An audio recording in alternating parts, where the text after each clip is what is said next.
Okay, welcome everybody to Coffee and Art in the Morning. It's Monday. I love Mondays with you guys. So I think I was so swamped over the weekend. I got two Inktobers. I think I got three color book pages. I got a big stack of Happy Mail done. I did organize my library. So I got a lot of stuff caught up on.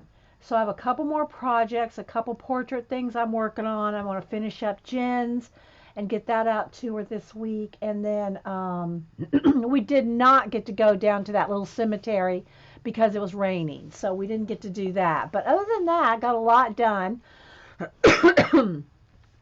So I think this morning we're just going to color a color book page.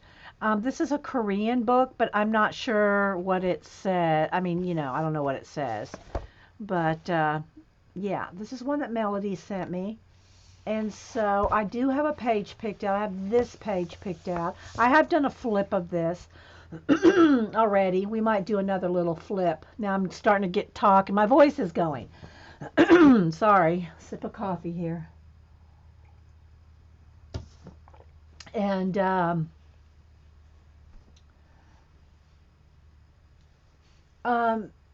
somebody would you tell Annie that she has to refresh if she's not hearing or seeing me? We did have a nice little downpour. Yes, we did, Suzanne. And I was thinking it was going to be like all day Saturday and clear up Sunday, but it didn't rain down here till Saturday afternoon and then through Sunday afternoon. So, and so we didn't need to go down the lake and tromp through the woods in the wet. All right, so I'm going to use some Neo colors and probably the Crayola kid markers. Sorry, guys, my voice, just went. I'll probably use, these are the Crayola Super Tip markers. Uh-oh, lost a cap off of one here. Here it is. And then shade with pencil. So that's kind of the plan.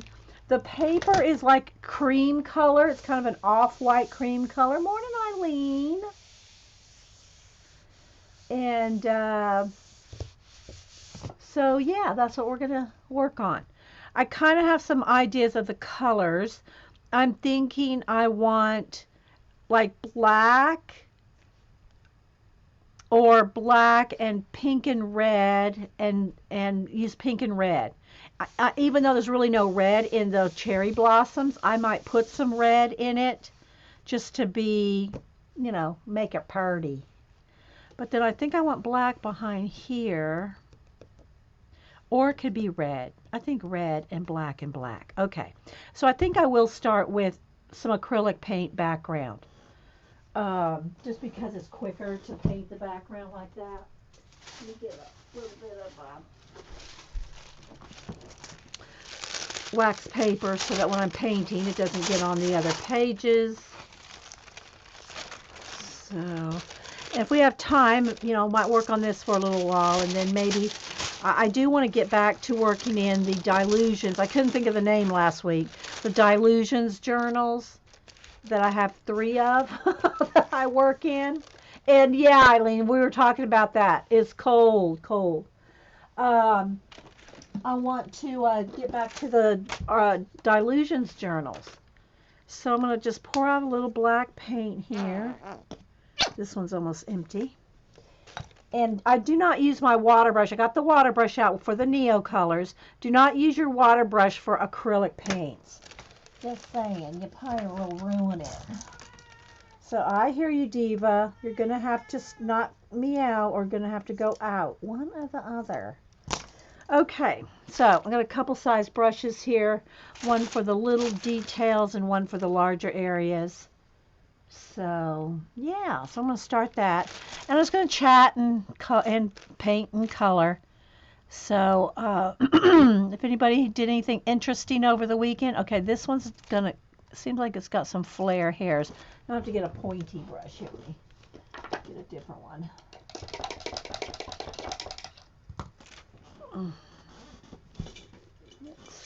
Let's see if I can get a sharp one here.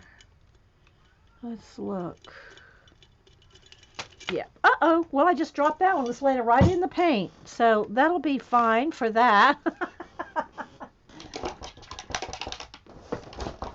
Alrighty.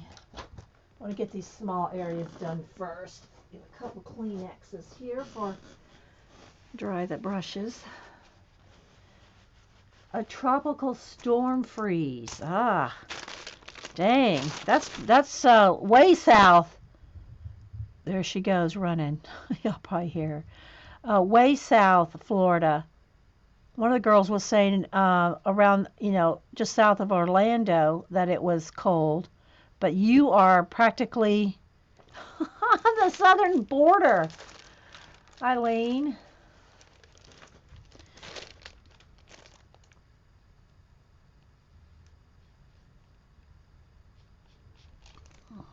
I won't zoom in right now because other than just painting the background, there's no shading or anything going on. So this way you can see the whole page.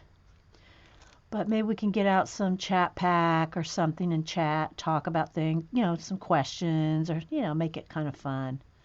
It's Monday. We all got to wake up.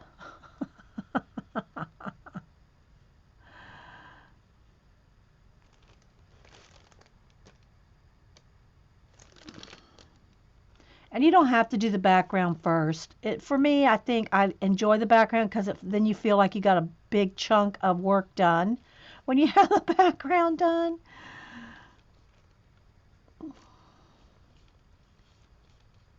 Oh, I got a little spot of black right there. I better keep my black paint up to the side here. The side that I'm working on. Once I get the edges done, then I can get rid of the wax paper. Anyway, so yeah, I want to get back to my Dilutions journals. They're mixed media, collage-y, but it's like collage starting from scratch, whereas the abandoned book ones are like you have something to start with, and that's why I always recommend if you don't do collage to start with a book to alter. Because now some of this I just want to kind of indicate right in here. I'll get in there with pencil. You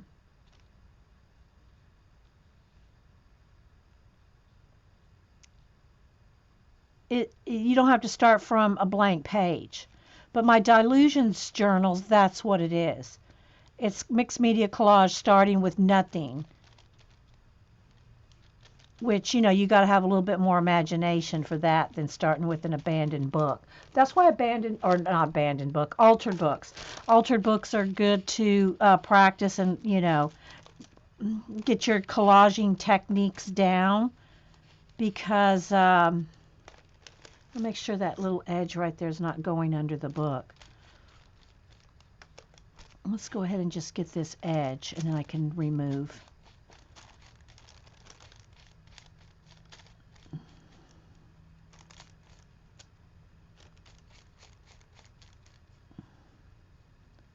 So yeah, I want to get back to that. Oh, got a question. Connie has a question. No question has popped up yet. I have too much work, but I keep going.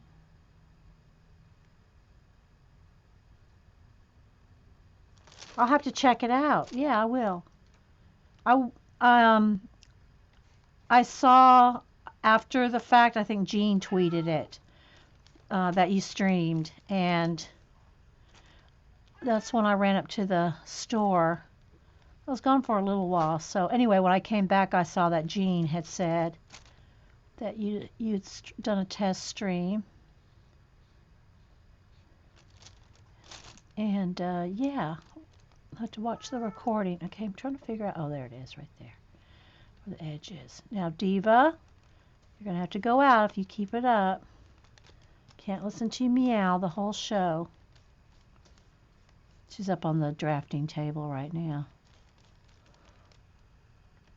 I'm waiting for Connie. Oh, if you could have one thing out of if you could have one thing out of my studio, what would it be?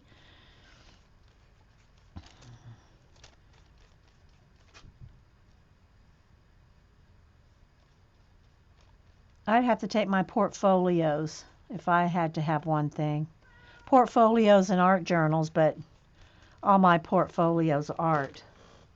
Okay, so there we go. Now let me just move this out of here, off this side, and we'll move over here. There's a couple little spots here, but I think other than maybe right in here, I think most of it's all flowers.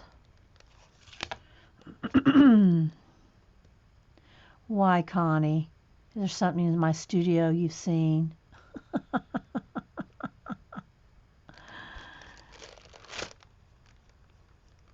Get this little edge here.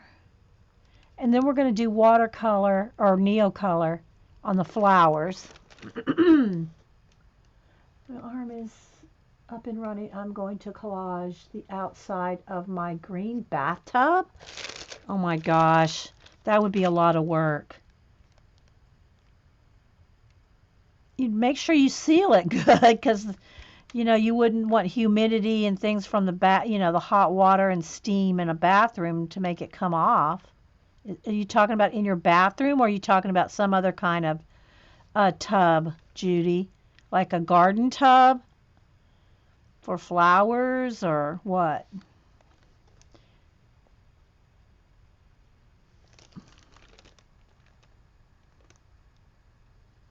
Aw, Prisma.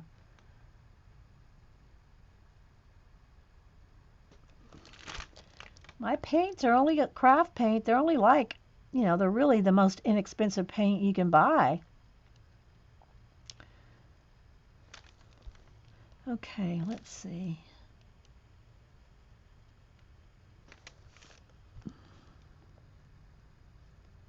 Flower there. I think that's part of her headdress there, because this is going to be black too. It's going to be a lot of black on this page. Black, pink, and red is where I'm going. A little bit of green, probably leaves. And I'm not doing any kind of research on, what color combinations and what they mean, because a lot of times they do mean things in different cultures. I'm just coloring what I think will look pretty.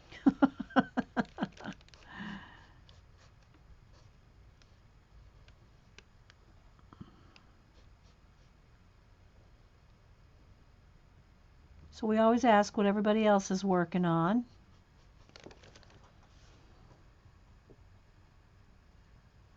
Oh, it's outdoor. Okay. It's an outdoor tub. Like, do you put flowers, grow flowers in it, Judy? That would be cool.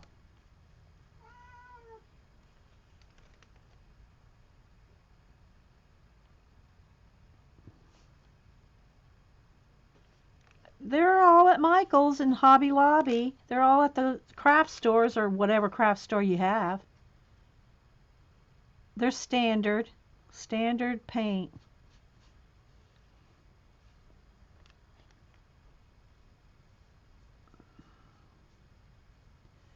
Okay, so this is going to really stand out, I think, when the flowers are pink and maybe this background red. That's what I'm thinking. So you can see I do everything in real time. If you're watching the video on the recording on YouTube, first off, thanks for watching. But you can always fast forward. But this shows the real time and how long things actually take to do.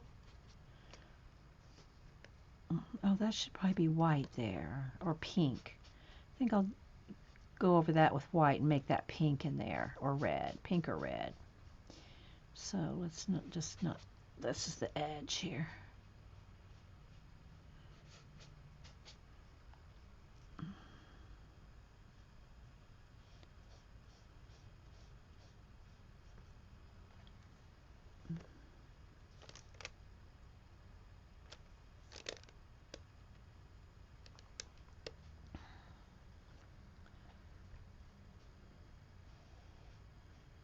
So I think it will really stand out.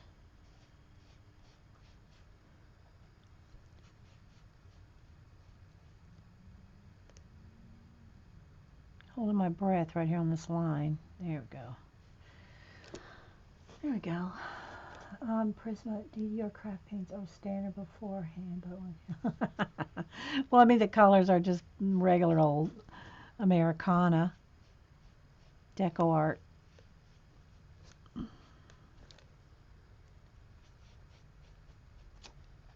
But they do have good colors. That's why one of the reasons I like them. That and they just have good coverage. And no, they're not paying me to say that. I just have always liked Americana craft paints. Can't get up to Gotta move it down a little. See, I want this part to be pink or white, so I'll white that out.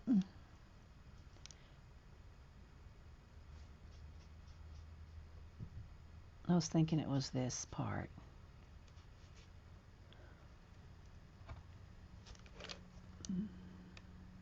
Hey, did I miss saying hi to Kat? But anyway, wee Hootie, I'm hoping your shoulder's getting better. How many times a week do you go to therapy?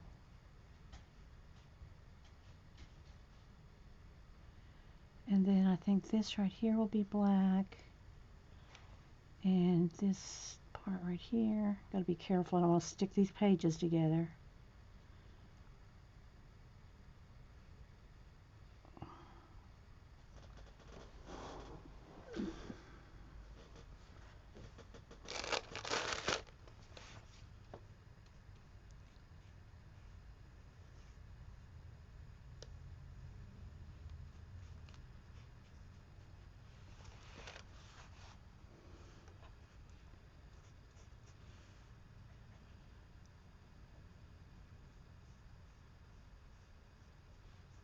Janet, what are you going to work on today on your show? Sorry, guys. I'm going to have to go get some juice, I think. Something cold to drink. Because my voice is not wanting to cooperate.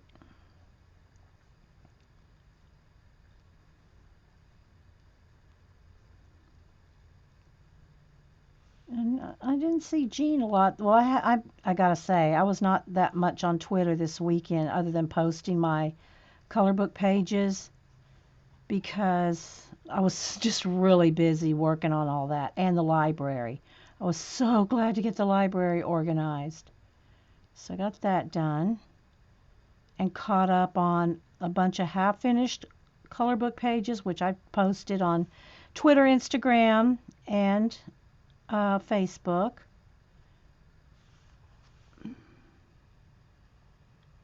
Don't know. Oh, you just ask Eileen. Janet. But yeah, we were talking before I hit record. There's only 2 more Inktobers this month. So if anybody's out there doing Inktober, good on you for finishing it. This will be my 3rd year finishing.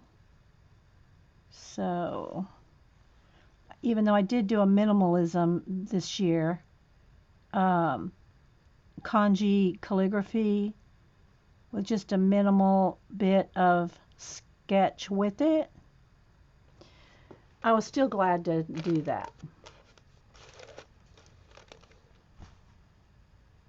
Did you make me or did I make you? I'm not sure that question there, Leah. Did you make me do my library? No.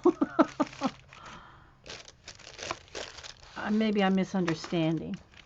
Okay, let's go ahead and do these edges here so I can remove the... And I'm not zoomed in right now, just so you can see the whole double page spread until I get down to shading or detail. Let's see right here.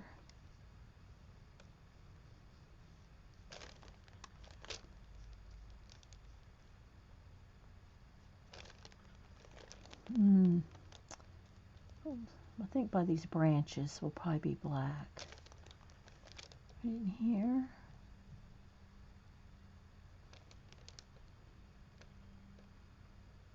I'm going to just do that whole section right in there. let's see.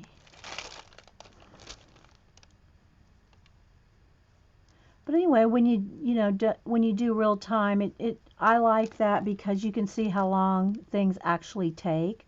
And usually when I do watch other people streaming real time, I'm working on something too.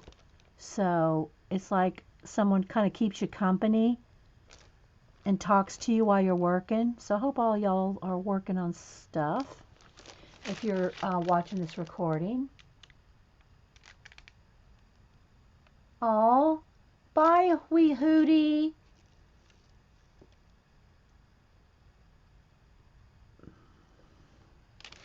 No, I didn't organize my color books. I organized my book. Well, not that color books aren't books, but you know what I mean.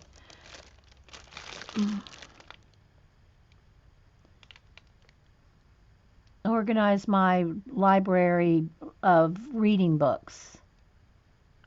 My color books are up here in my studio room. Okay, that's looking pretty good. I'm liking the black. It's not a whole lot areas, and all that's pretty much solid flowers. There might be a couple areas of black in there, but you got to kind of guess on some of it. It's kind of hard to tell where some of it might be. And anyway, so because I was catching up on so many projects, I did not get to do a Society of Idea Collector project plan for today. So maybe, I don't know, maybe next Monday we'll have to do something for Society Idea Collectors. Not that you can't do, even if you only did what I've already shown y'all, that would take you a lifetime to, play with. If you, wanted ideas.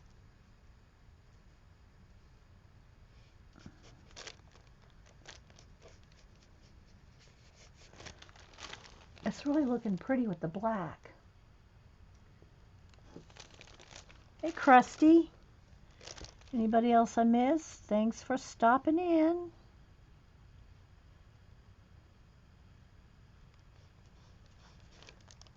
But maybe on Wednesday we can do the go to do some art journaling in the Dilutions journals. We haven't pulled those out in a while.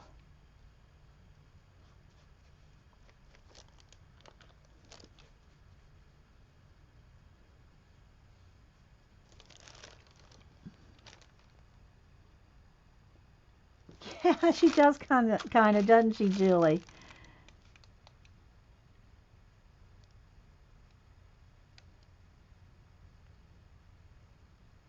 And I'm sure this costume means something, but again, I'm not coloring it by a specific costume for any event or anything. I'm just coloring it like I want to, like pretty. So I don't know if it's supposed to be blue, red, yellow,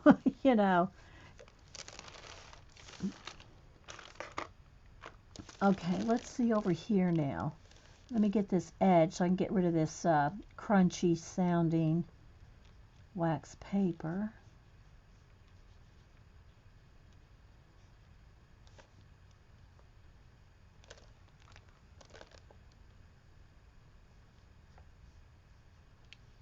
But this is relaxing to me.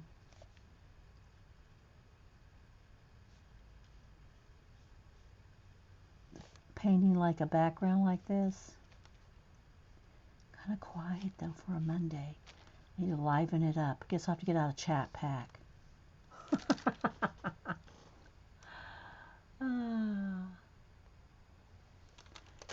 Okay, let me get around these flowers and I can get a bigger brush for this big area.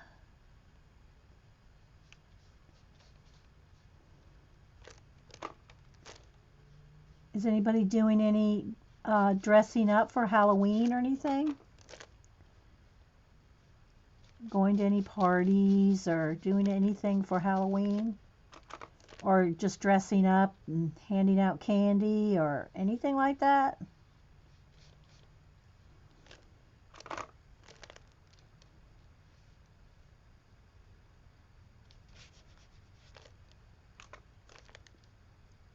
Put it in caps so I can see it. Okay, Janet.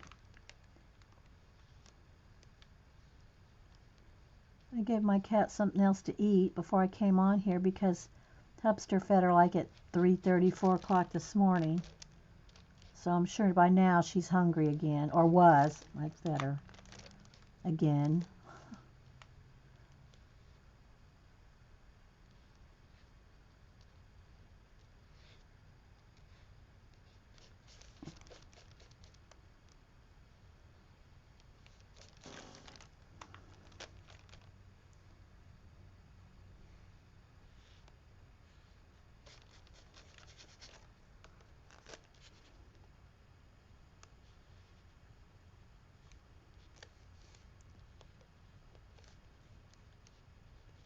Okay. Kind of holding my breath there. Okay, let's see. You like the wax paper crunch? Oh, Prisma. Okay, so Terry's pulling the curtains, turning off the lights for Halloween.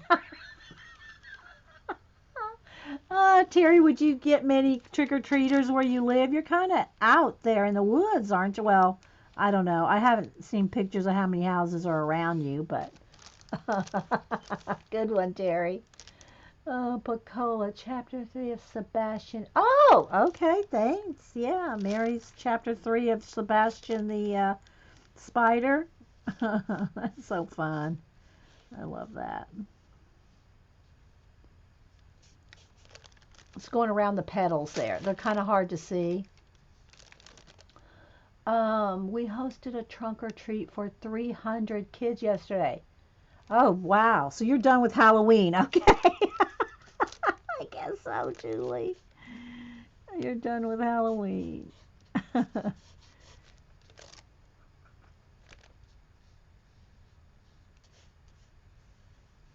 We at least got a couple pages colored. We got a jasmine page colored, and we did the fruit bat in Tinderful Enchantments. The Carla, or how do you say her name? Markova. Um, Clara Markova. So we got a couple pages done. I think last year we got 3, but we got 2 this year. Whoever he is, we buy a you just like going buying the candy? Oh my goodness. Oh, we'll just go buy the candy. Yeah.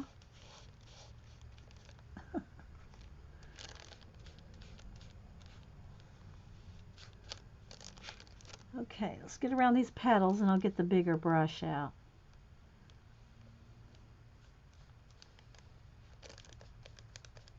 There we go. Oh wait, I got this little bit right here I missed. Let's get this little bit in here. Of course, you could get this in here with pencil too.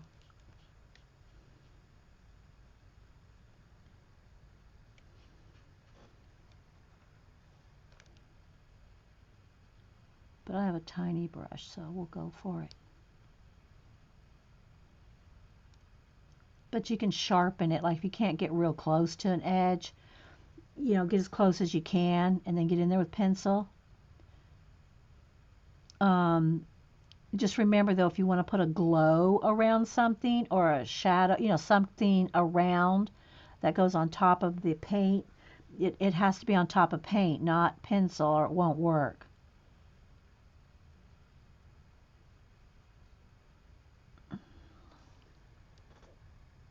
Hey Erin, first time here? Well, welcome. Oh, you've been brave with your color. Oh, good. Brave with your color books. I love doing all kinds of techniques in color books because there's just so many techniques you can learn that can carry over into so many other art projects.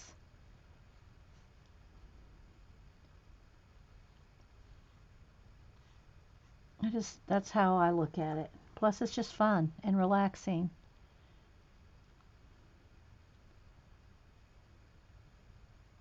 Well, welcome, Erin. Okay, and that's a petal and that's a petal. All right, let me get the other.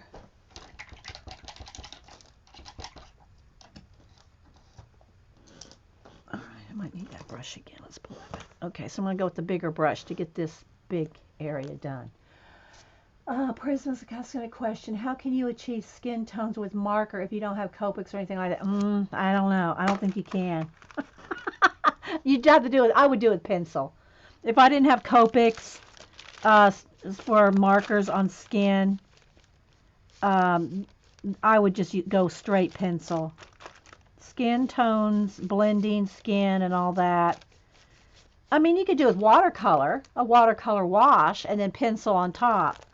But if you're just talking about only one thing, like markers, all markers or something like that, I wouldn't try it, you know. I'll probably put a wash of Neocolor and then pencil. So probably the closest you could probably get to actually having a finished skin toned face would be with watercolor or Neocolor, you know, if you don't want to use anything else. But y'all know I always use pencil or something along with. You know, even with Copic markers, I do pencil. So, yeah.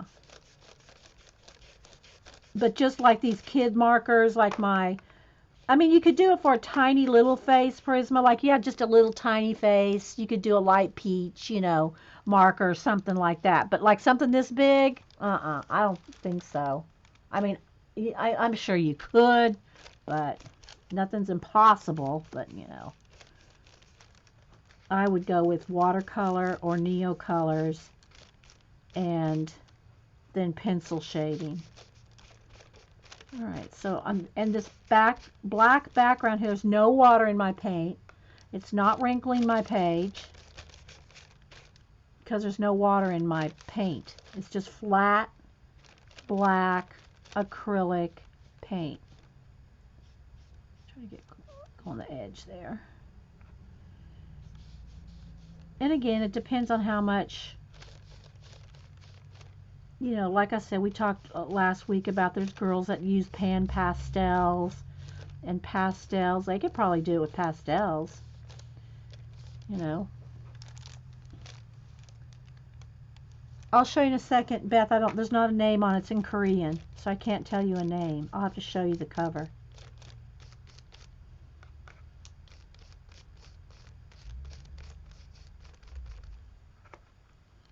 So I can get rid of the wax paper here. And when you do that, be careful because, you know, even though you got an edge there, if you jam that up underneath, you can still get paint on the underside if you're not careful. So, okay, so let's see. Do a little bit more. I can see a couple of places I missed.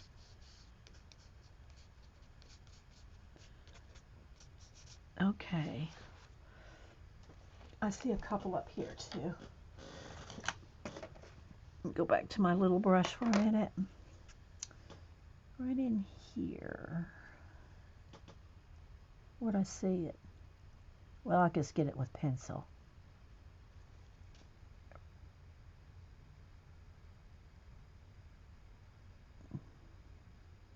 And it could just be flowers there too, but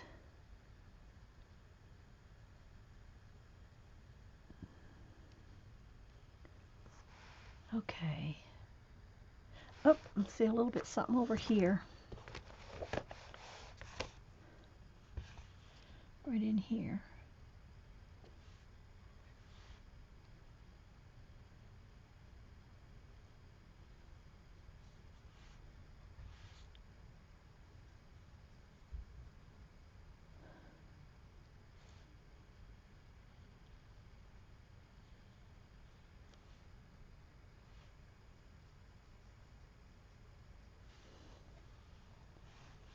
Hang on, Francis. I was just telling Beth I'll have to show you the cover because I don't know the name of it.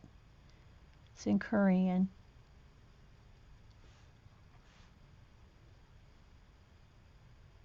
Okay, that right there. Oh, I think I was just said I was going to do that with pencil, but well.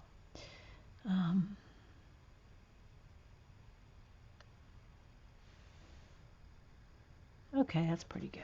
If I miss anything, then we'll go back to pencil. All right, let me go ahead and dry it so I can close the book, though. All right.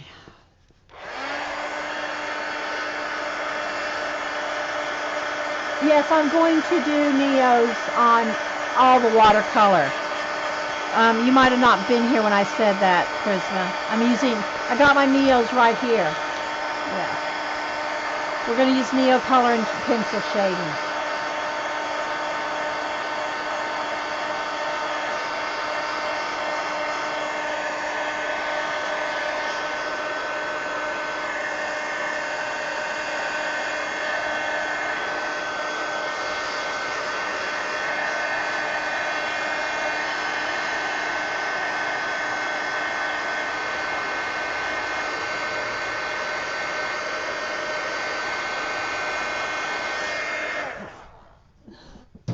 So this is the book. There's the back. Here's the front. I'll give you the ISBN. Hang on, I gotta get a magnifying glass. It's tiny. And these are, I don't know if you can get them on Amazon. Melody got them for me overseas.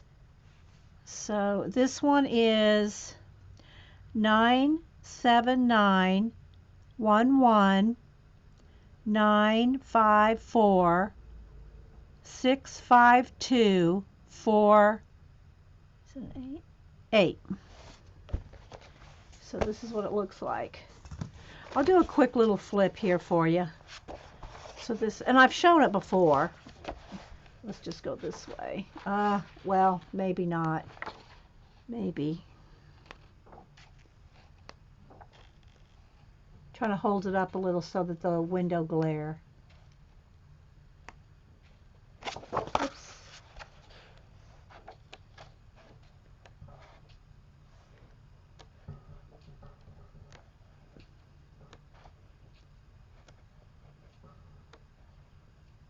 And then they show you a few little projects here. I think they use watercolor here. I'm not sure. I can't read it. It's all in Korean. And then here's the double page spread. Another double page spread. They have a few double page spreads, and then the front ones mostly had single page. Oh, now we're going back to single page. So they have a few double page spreads in the middle. It is a beautiful book.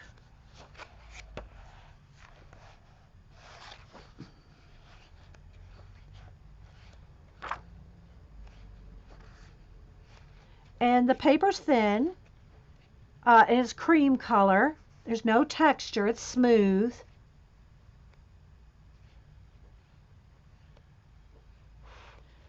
It's kind of like the front of the book is more the custom clothing and the customs, and then this back half is modern day.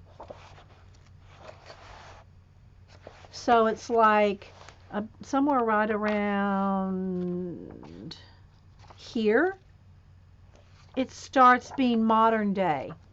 And then before that, this is all kind of like their actual, clothing, costume, that means, I'm sure each costume means something, Okay, so what did Melody say? She says she thinks the English title would be Beauty Portrait. Portrait of Beauty. Portrait of Beauty. Okay, let me write that down. Portrait of Beauty. Thank you, guys.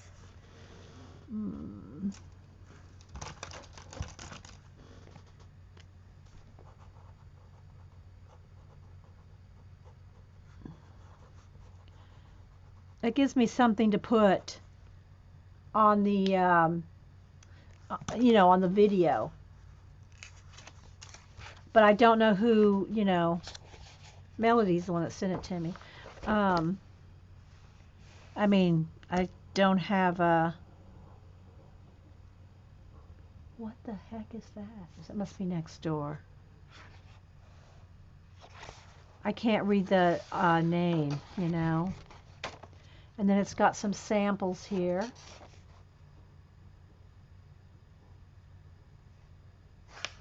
Let me go see what that is. It might be next door.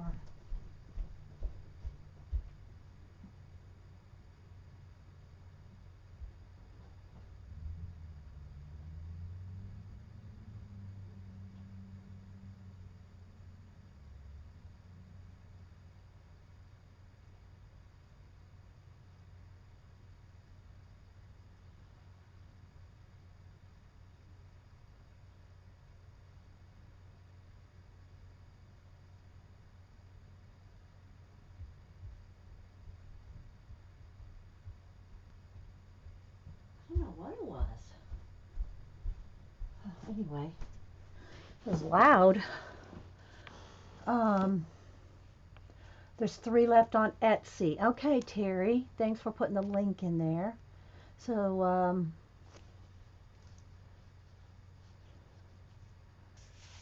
thanks, Suzanne and Terry. There's lots of listings for it? Okay. Well, then y'all just go to Etsy then and look for it. Okay. So now, I'm going to have to put the wax paper up here when I do the flowers. Let's see. Put a little here. And a little over here on the tops. Just so that it doesn't wet the pages underneath. I mean, it can still get on here if you're not careful, But I got a little bit there, but it's not too bad. And it'll end up being painted over anyway. All right, so let's see. I got water in my water brush, and I want some kind of a light pink. I'm going to do pink and red. Oh, let me fix this right here. I probably could just fix it with the Posca, because I think I'm going to do this red or pink. Now, what I plan on is the background of her clothing here. The pattern, the background pattern, I want that red. So I'm thinking I'm going to do pink and red cherry blossoms, even though they're not red. I think I'm going to do them that way. And I'll let that dry and put another coat. All right, so let's see. In the neos, I have 2 pinks here. I kind of want the brighter pink. And I'm just going to do a wash and then I'll shade, So I'll just probably do even over the stems, everything. I'm just going to do it all pink. Now let's see if I want to do, let me get a little bit of a porcelain tray thing.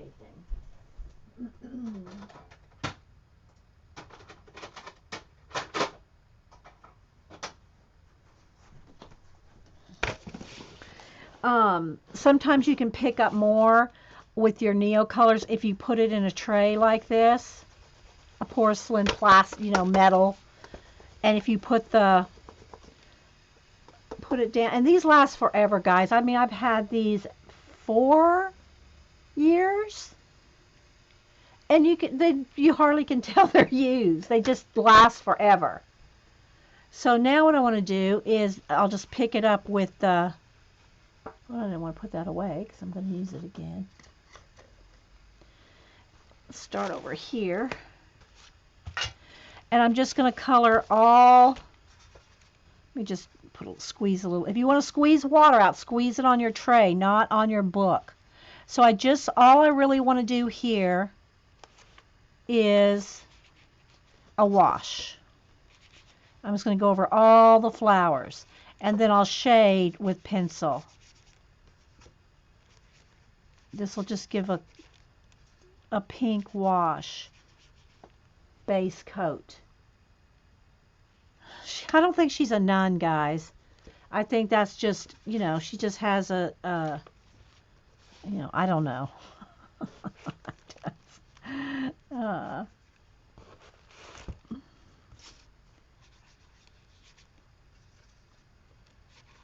so just got to take a minute here.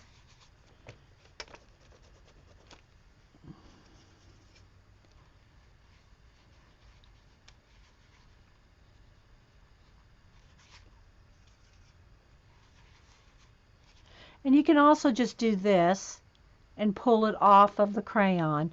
But be careful when you do that you don't flick, because I've done that. I pull the paint off with the brush and I'm flicking, and it can flick all over your project. The other thing you can do is you can just go directly on the piece and then move it around with the brush. But I found that doing it that way, especially on a thin color book page, you're scrubbing excessive scrubbing with your water brush to get the pigment to move on the page. If you do it like this, then the pigment's already wet, and so you're not having to scrub. I think that's what it is. They're working next door on something. That's what I'm hearing. And so you don't have to scrub your pigment to get it to, saturate, get dissolved.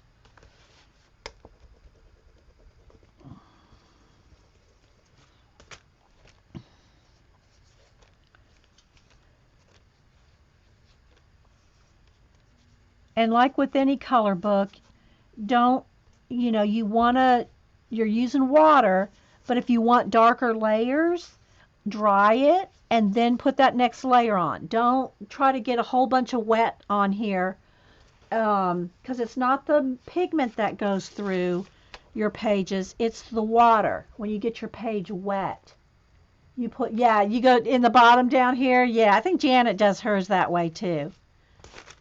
And just make a little hole rather than using the tip of the Neo color. Yeah.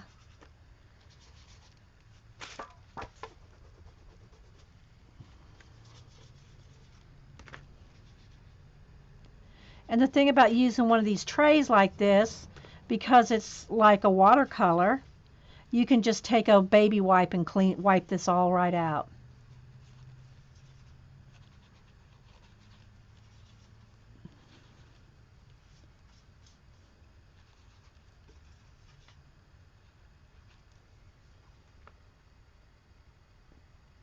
That's their cape in olden days.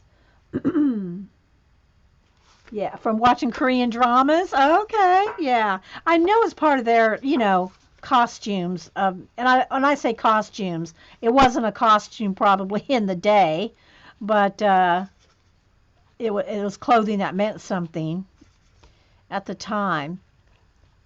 So yeah.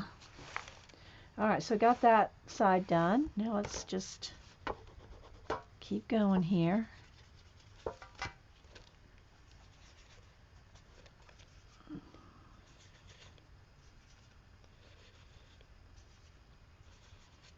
It's just a beautiful book. All right, let me dry a spot because the water wants to not let me do this on wet. So.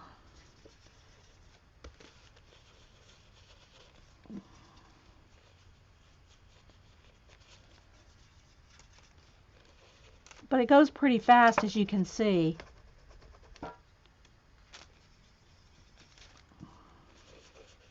To get a base, a wash down.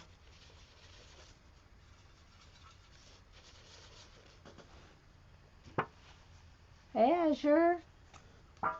You can do that right on a baking sheet also. Yeah, these are just like, from pencil cases or whatever. Anything metal,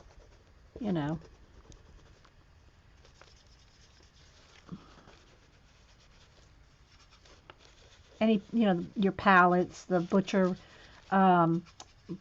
plates, watercolor, you use for watercolor. All the same thing.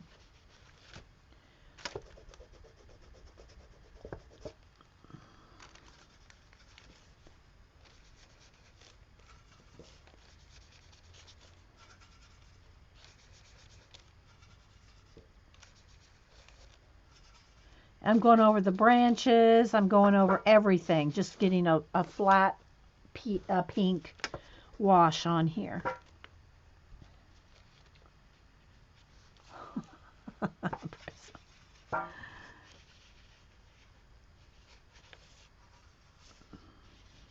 But it, it goes pretty quick just to get this on here. And then you dry it, and then you can do all your pencil shading. And obviously we were probably not going to finish this today, but I like to at least show you different techniques and things, and just, sometimes just chill and color. When I start shading, I'll zoom in. This is just so you can see the whole big picture.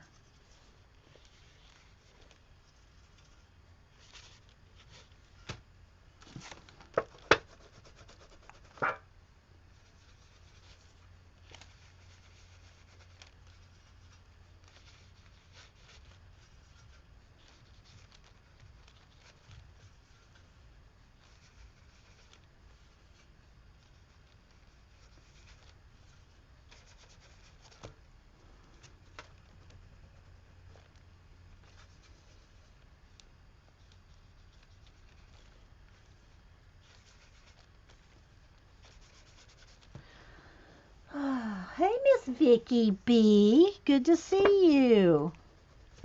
How you been? I'm sure you got some new planner business going on. Y'all know Miss Vicky B is the planner queen. That's what I call her anyway. Connie, I'm doing a watercolor of a teapot with flowers and oh yay. All right, I'm going to dry this out. So I have it just works better. You can scruff it down. If it's water there, it kind of wants to not scrub down. All right, so let's do these little floaty petals.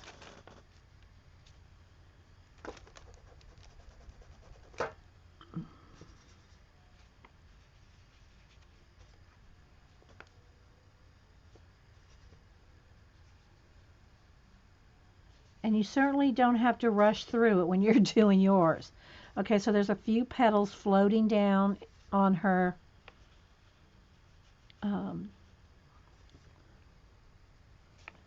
cape here. Where else? Any more right there? I got a couple on this side.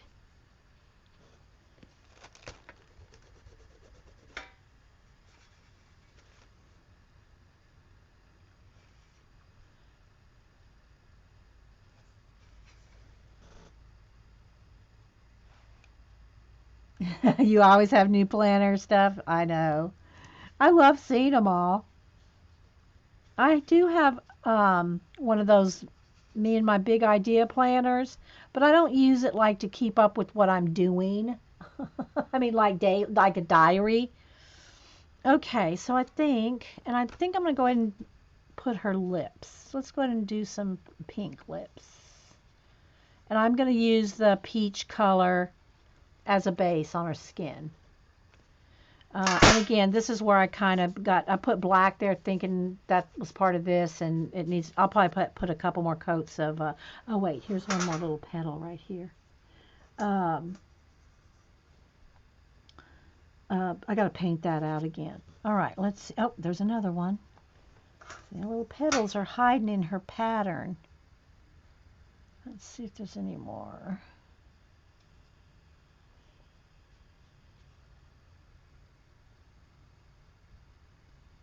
I think I got them all now. Okay. And I just clean my brush off on a Kleenex, kind of squeeze some water out into a Kleenex. That's how I clean my water brushes. Do I have any men in this book? No, it's just women. I don't think one of the other books I have has men in it with different clothing, a Japanese one. And again, if you're just joining us, this is the book. There's the front. There's the back. Okay, I'm going to move these wax papers out now again. Alrighty, let's see. Let me go ahead, and there's a little bit there. and put another coat of, I probably should just use some white acrylic paint. It'll be a little thicker to like white that out. I'll just use my finger here.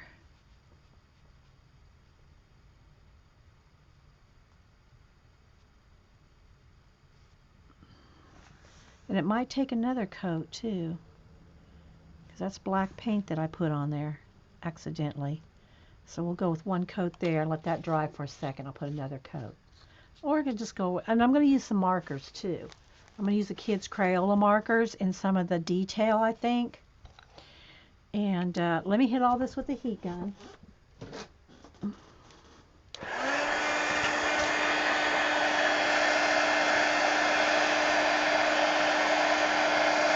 Hello, Claire. Anybody else I missed? Jen. Hi, Jen.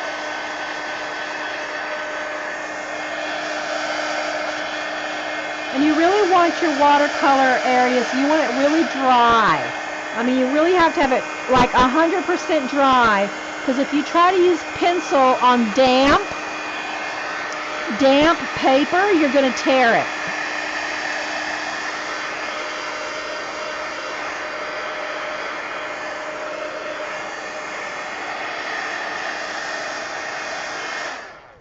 All right, now I'll go ahead and put a layer of peach.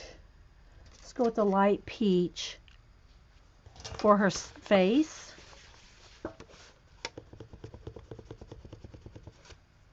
And the water brush. And let's just start here at the top in the part in her hair.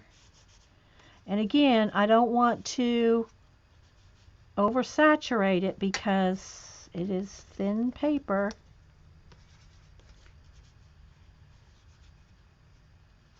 I'll go right over her eyebrows and everything.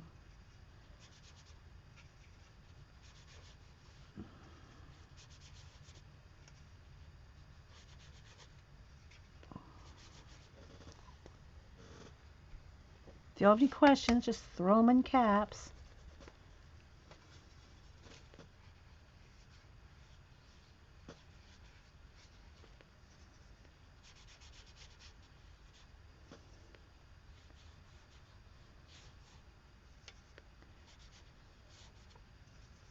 I'm not scrubbing all over, you know, because it'll pill. The paper will pill, like start to tear. So, thin, quick thin layer here.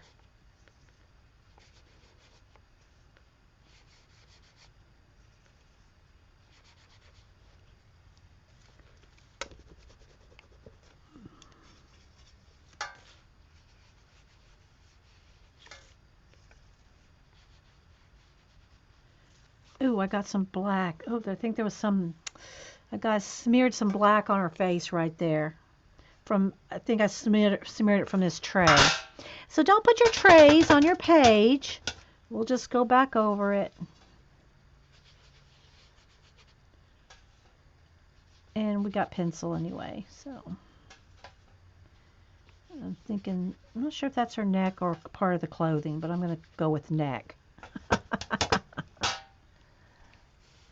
What color is this? Salmon.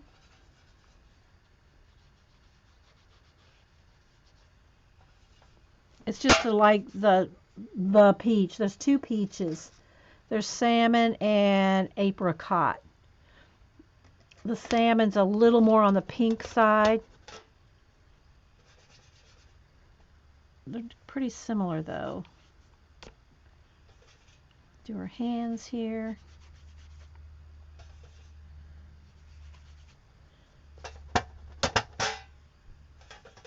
But it just gives you a little bit of a base to pencil on top of.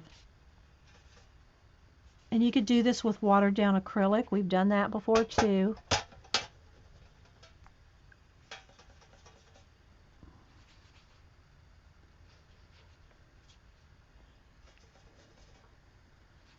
Okay.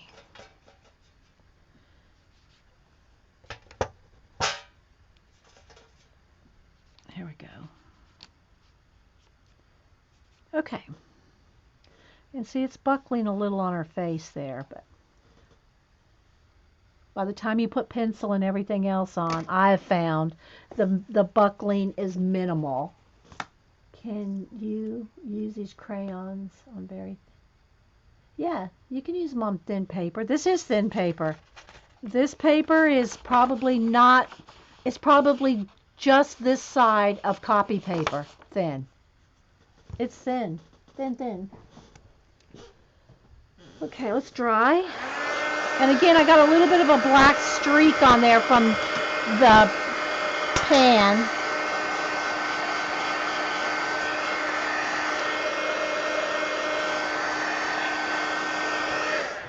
Okay, now what I want to do is I want the background of her costume here behind the flowers to be red. So I think what I'm going to do is I'm going to, let's move the Neo colors for now. We might need them again, but we'll see. Uh-oh, there we go.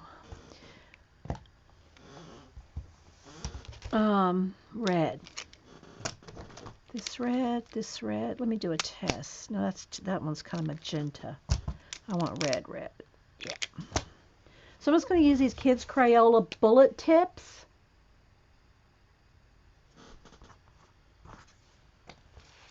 For the background, because I just wanted a flat red. Now I can go in there if I want a little bit darker or some white or light on top of it, but I want the background. Is that the red I want? Yeah.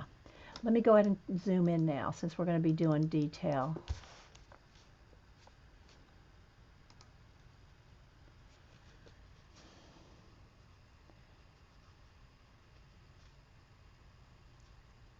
So I don't know that I'll do the whole thing. I might just do part of it because this is going to take a while.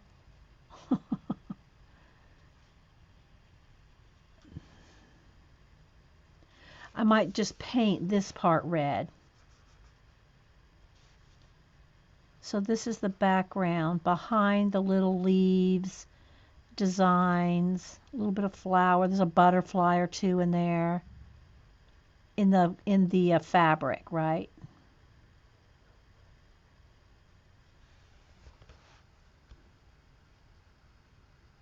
Yeah, the black is just craft paint. I use Americana. So you could do this all with pencil just as easily. Well, not quite as quickly as marker, but and I'll probably, like I said, use paint, red paint on the big areas.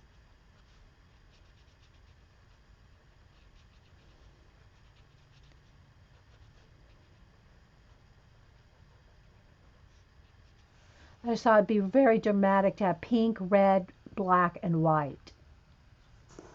They shouldn't go through unless I scruffy. They're kind of ghosting just a little. Not too bad. I got to remember not to scrub. It should be okay as long as you don't scrub. Now you can't do this with Copics for sure.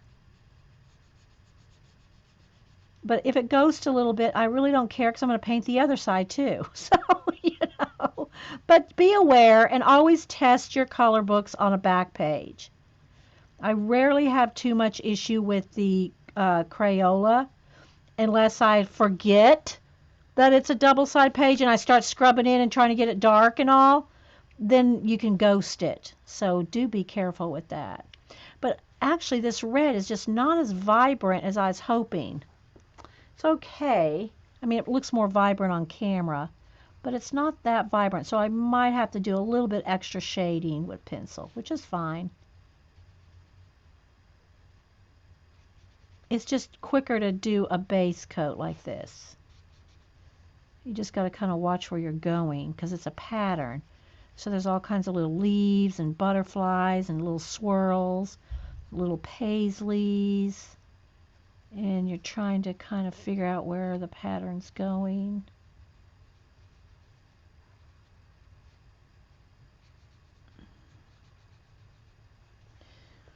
But it is pretty red. I mean, it looks pretty with red. Hey, Jean. Finally climbing out of bed. Yeah, yeah, the back page. You want to have a back page. I always say that. You want to have a back page or a front page, whatever, or a page, just so you can test to see what goes through, what it looks like, or whatever. A test page, test sheet.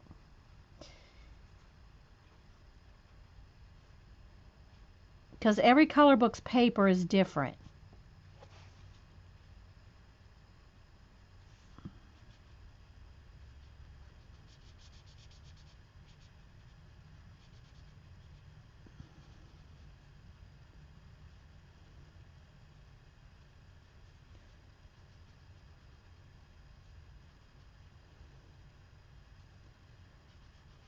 And see how much scrubbing you can actually do with whatever it is.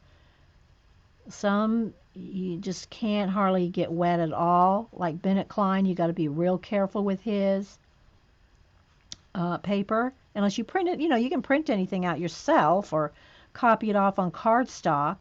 I just like going ahead, now I am going to need a piece of wax paper under here. So I don't, because I got to go up to the edge.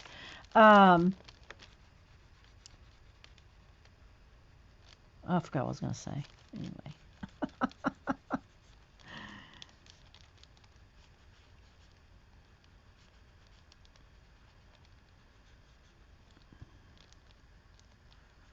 And the more color book pages and types of color books that you do, you get used to what you can do with what.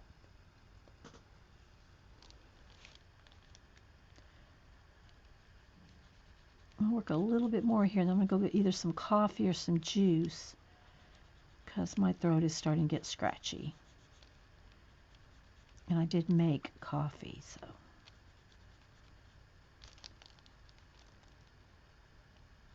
So what are y'all coloring in? All you girls asking all the color book questions. What are y'all working on?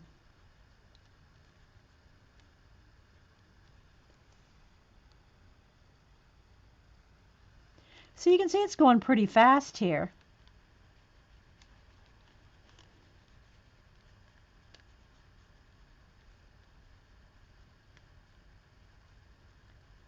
This paper is pretty slick.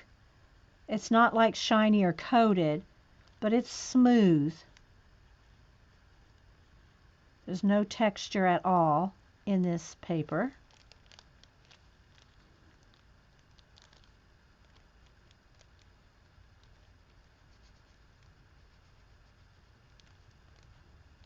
So let's see what y'all are coloring in.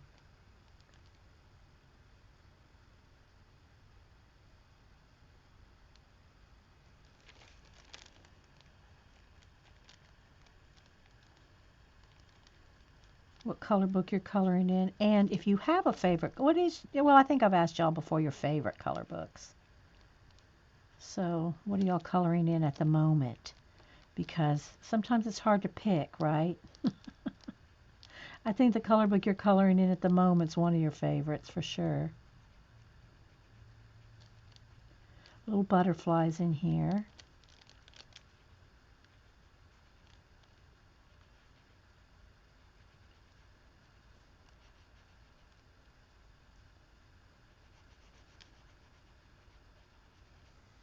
Let's see. Thanks, Terry. Thanks, Kenny.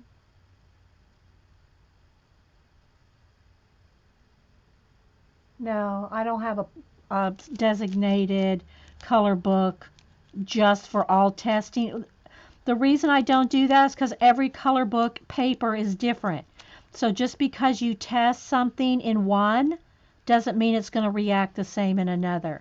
So, you really need to have a test page in every book because they all react different. Every paper is going to react different. Aaron coloring Ivy and Inky. Oh, that's the new, is that the new Johanna Basford book? I think that's the name of it, right? Ivy and the Inky Butterfly. I think that's Johanna Basford's new one. I don't have it. I'm also doing a blue horse from Mounts for Halloween coloring book. Okay, I don't think I've heard of that one either, Connie. You need to post a picture when you're done. I did finish 3. Did I do 3?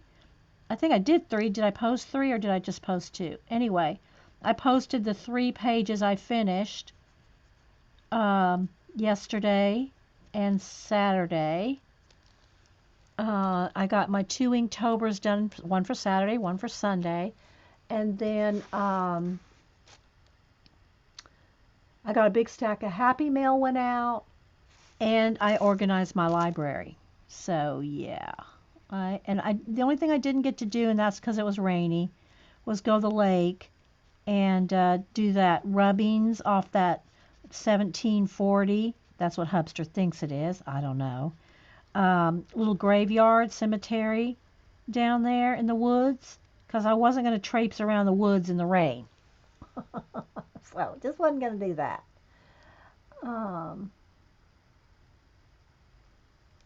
You only use your Prismas. Yeah, Jean. So you already know.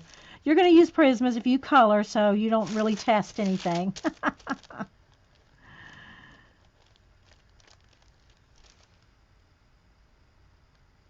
I really don't need another color book, to tell you the truth. I don't. I'll never finish all the ones I have. So, and Johanna Basford's, I don't know about her new one, but the other 2 I have, they're very, very tiny. I mean, everything is very detailed and tiny. And I only can do so much really, really tiny. This is pretty tiny, but this isn't near as tiny as her books seem to be.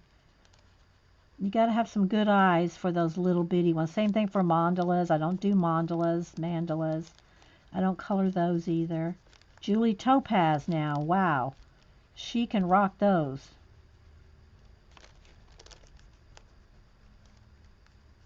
But yeah.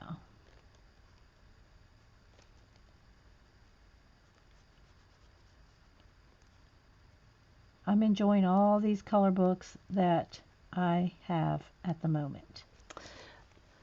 Okay, let's see. Yeah, she's super high button. Yeah, she's super tiny, isn't she? All right, let me move this for a minute and go back up here. And there is the crack of the book is right there. So you can kind of see, I got to kind of get in there. You can always get in there with a paintbrush too.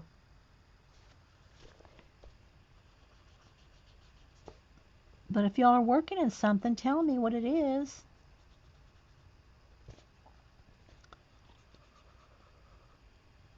Jean, do you know what you're going to do today? Are you going to watercolor on your show? Janet still doesn't have any idea. I'm sure Eileen will tell her something.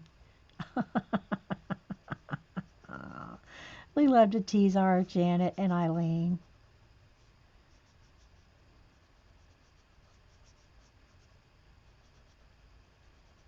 And the nice thing about these Crayola bullet tips is you can get, let me get something thicker here. You can get a thick line, you can get a medium line, and you can get a thin line. So all with one tip. So I really like these. They are water-based though, so you have to be aware, they'll reactivate. So will the Neo colors though, or any, watercolor. So just be aware of that. Let's see. And some of this around the little flower there.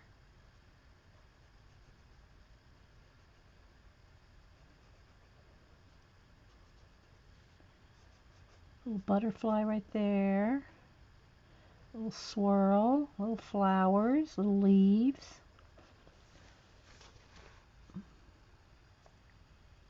Oh, you bugged Janet into using her silk paints? Oh, awesome. Jean, I'm going to make your book for oh, NaNoJomo. If there's time, and do a quick watercolor too. Yay, Jean, for doing that. I've never done that one. That's one I haven't done. If someone wants to put a link, I don't even know who started it. It's been years. Um, I think, what is it? You do a journal page every day in November. Am I correct, Jean?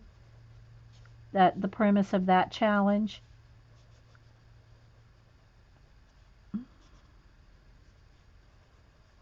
I won't be doing another one after Inktober. Right, directly after Inktober. Yeah, I think it's every day, Colleen, in November. I think. Jean's done it before. I don't know if she's actually. Jean, have you finished a month? Am I? Yeah, journal page. Yeah, every day for a month. Like Inktober, but a journal page in November. We might do a journal page this week, maybe Wednesday, in the Dilutions, but I'm not doing one every day. But just coming off of Inktober, right? Let's see, right in here. And again, I'm kind of working in the ditch.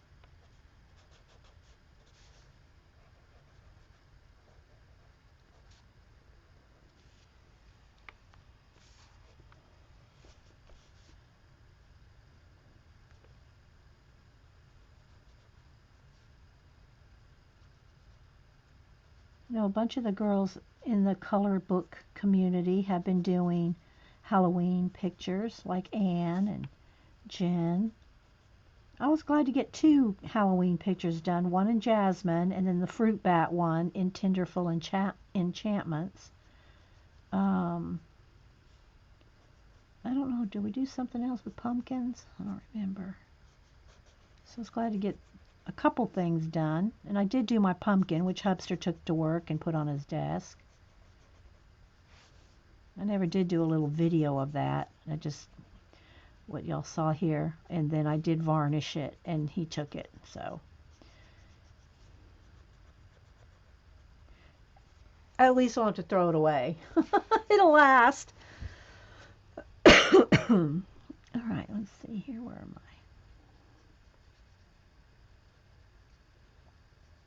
Let me get out a chat pack question, and y'all can.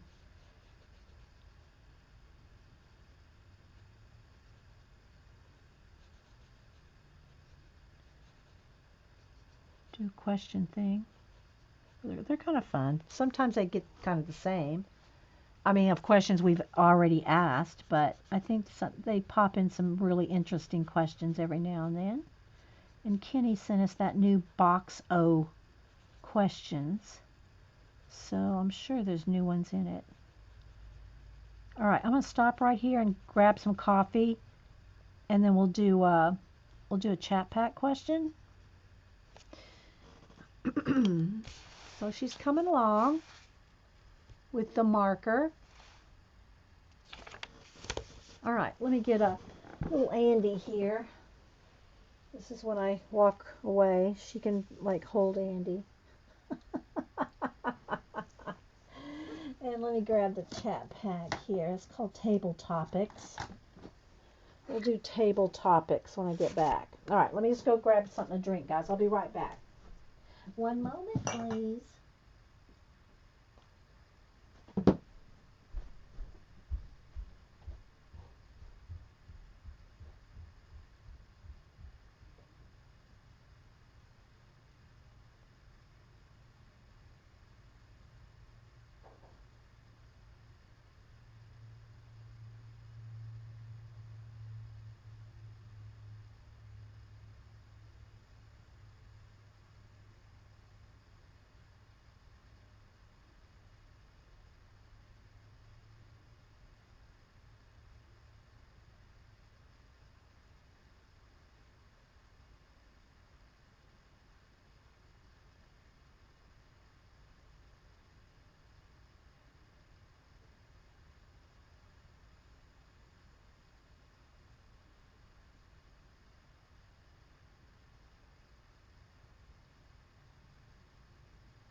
Okay. Got some coffee and a little juice. So hopefully that will hold us over. This is where you will find Anna. Okay. She doesn't have the prompts up yet for this year. Okay, thanks, Jean. Jean put a link in there. Y'all just Google Nano Jomo, and you'll find. And Jean says she hasn't put the prompts up yet. Okay. All right. So, table topics. Take these out. Here's all our. And I've just been pulling from the front and then putting them in the back when we're done. Let's see what the next question is, shall we? All right. This one is. What was your most memorable meal ever? Your most memorable meal. Does anybody have one? That's kind of like, I don't know. I don't think I could remember one. Maybe snow crabs in Alaska. That might be it for me. Hi, Shalene. Anybody else I missed? If y'all want to ask me anything or comment, put it in caps. I try to keep up with, some of the chat, but if you're asking me something and want to make sure I see it, put it in caps. And then sometimes I still miss it.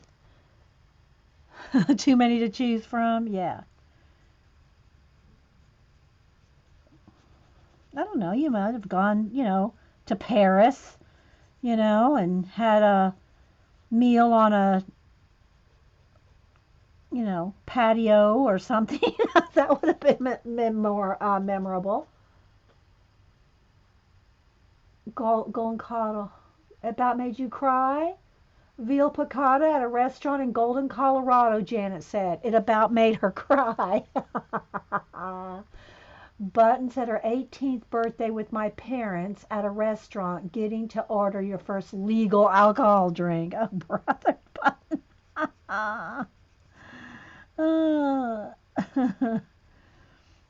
That's funny.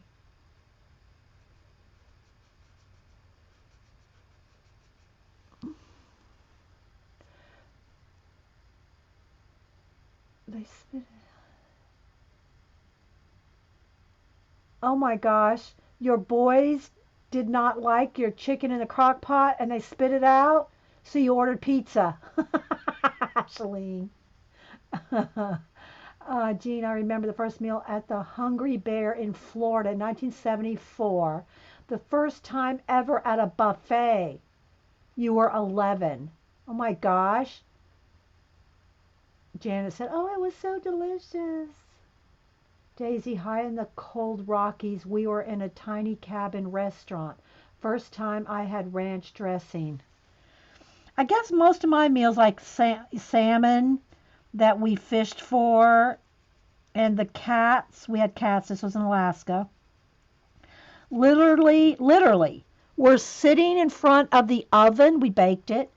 We're literally sitting in front of the oven, meowing, and I swear they were drooling. I don't really know if there was actual drool, but I think they were actually drooling and howling. They were howling for that salmon when they smelled it at the oven. I was probably right there with them. Azure said pie after Thanksgiving was like a foot high. Connie said, I missed that, okay. Jen, her first bologna sandwich after you gave birth. I waited 9 months for it. Oh, you couldn't have bologna when you were pregnant? Every time I hear the word bologna, I always think of Mr. Mom. Just get bologna, mister. Do y'all remember that? When he, on Mr. Mom, and he, while his wife went back to work and he had lost his job, so he was Mr. Mom. And he never did anything like take the kids to school, go to the grocery store, none of that. And so he was at the meat counter in the grocery store, and he couldn't decide what to get.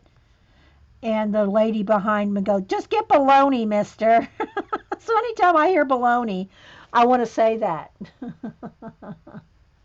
Squaw Moon, the first time Red Lobster, you were pregnant, got sick. Oh, Squaw Moon Tracy. Aaron said the old Opryland Hotel in Nashville. You had steaks at the rotating restaurant while someone played a harp. The harp player had a coughing fit and had to leave the stage. Oh my gosh.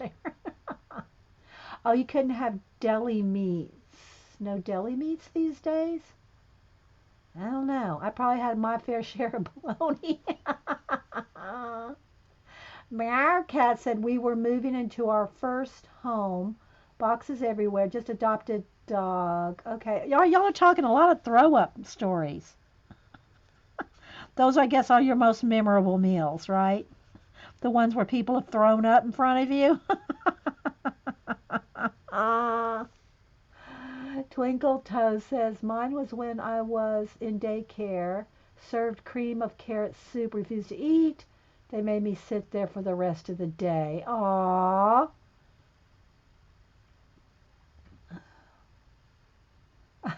Yeah, you'll have one of my famous grilled cheeses one of these days.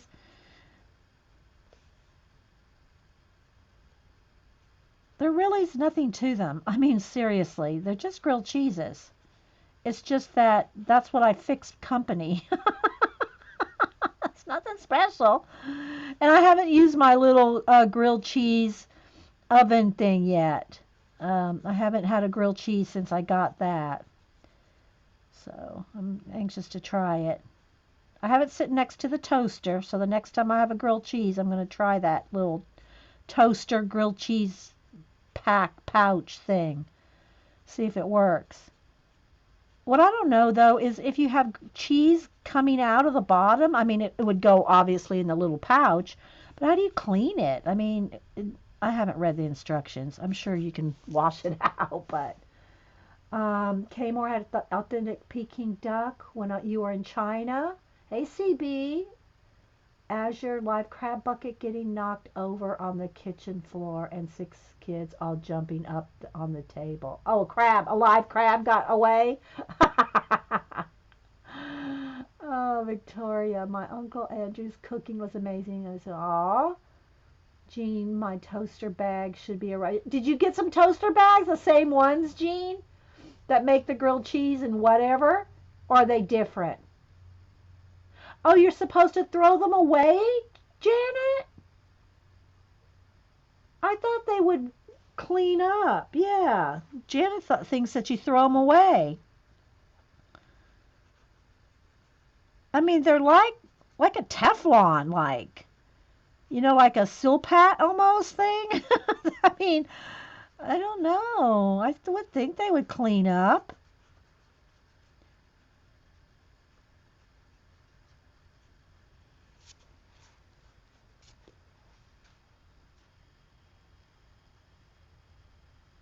What do I put on my grilled cheese? Cheese slices, Connie.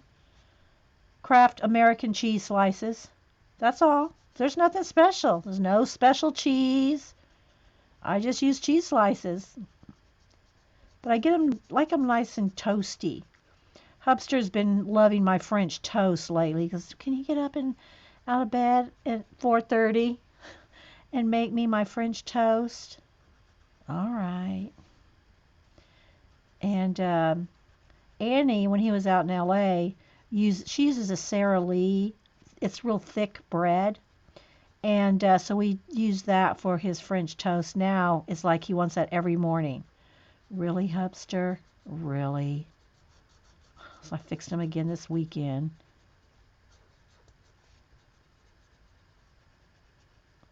But he likes my French toast. My French toast is my mom's French toast. I make my mom's French toast, potato salad, a couple things.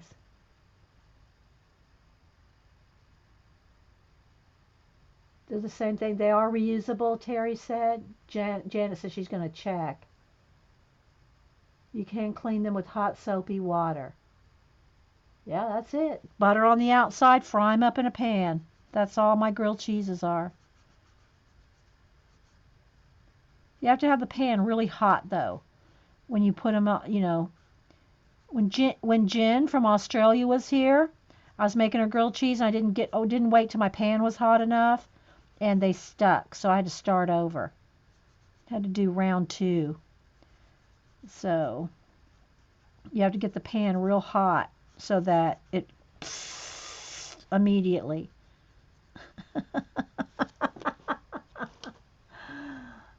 They aren't wax paper. They're Teflon. Yeah, they're Teflon like. Yeah, probably in the dishwasher. Well, the thing about putting them in the dishwasher, I guess you could clip them with a paper clip, or I mean, not paper clip, clothespin or something. But I'd be afraid they'd get loose in the dishwasher, Jean, and then get down on that the coils. You know, I think I would wash these by hand. Yeah, Elizabeth. Well, this Sara Lee bread's like this thick. It's like Texas toast thick. The Sara Lee, I forget what it's called exactly. I got a thing of it downstairs I could show you. Why? Oh, random question. Hang on. I don't know if I can scroll back and catch it. Random question. But why is American cheddar cheese orange? Well, it's probably not real cheese. I mean, it's probably got all kinds of stuff in it too. Preservatives. You know, I don't know. Yeah, I do like grilled cheese and tomato soup, K Moore. Yeah. Screaming hot pan. Yes. For that, yeah. Oh, Suzanne. You'll have to come down soon. Jen said Frank cooks the grilled cheese in cast iron. Yeah. Yeah. That's what you want for dinner now? Yeah. Cast iron. Yeah. But Hubster's mom used cast iron. You got to season them and you really have to take care of them. They're a lot of work. Too much work for me. So I don't have a cast iron. Yeah, it's cheese food. Yeah, exactly, Terry. Kind of like squirt cheese. No, I'm sure it's a little better than squirt cheese, but probably not much. Yeah, they have orange coloring added because of some stupid food rule. I imagine so. Okay, so now we got all that done. I guess I could probably, I'm just going to go ahead, um, probably against my better judgment, and I can always shade it smooth. I got to just be careful not to you know, just kind of go right down here. Like I said, I probably should do this because this is not a Copic or anything. And I mean, as far as keeping it smooth with no marker lines, I like to use these markers for the tiny details like this. But I really probably should use paint for this right here. But I'll blend it out with pencil. Uh-oh, I got a little on her face right there. I'll have to go in there with a... yeah, they are heavy. Cast irons are heavy. American slices should actually say cheese food on them. No, I don't eat squirt cheese. Hubster likes it every now and crackers. Like if I make a, vegetable tray with crackers and stuff. Even with like sliced chunk cheese, chunks of cheese, he still likes a squirt cheese sometimes on on crackers. I don't really care for squirt cheese. I'd rather just get the block of cheese out and cut me up some chunks to put on crackers.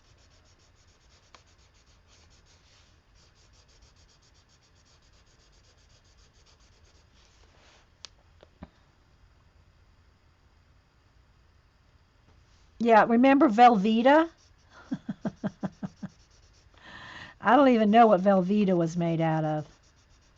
I think they still make Velveeta because people make dips out of it. Velveeta melts down really well, like in a crock pot or those, not a crock pot, but those melting pots, and is good for dips. Put some jalapeno peppers chopped up and stuff like that.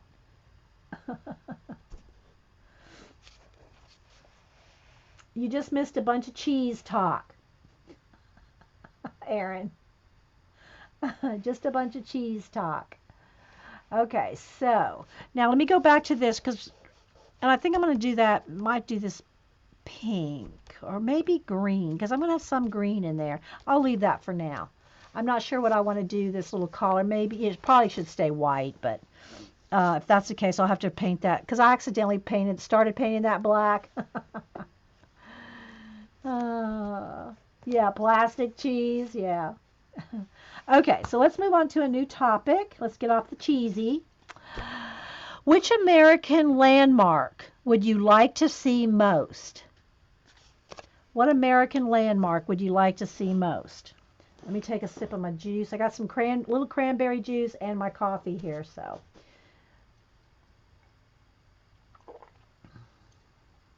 Yeah, that sounds really good, Azure.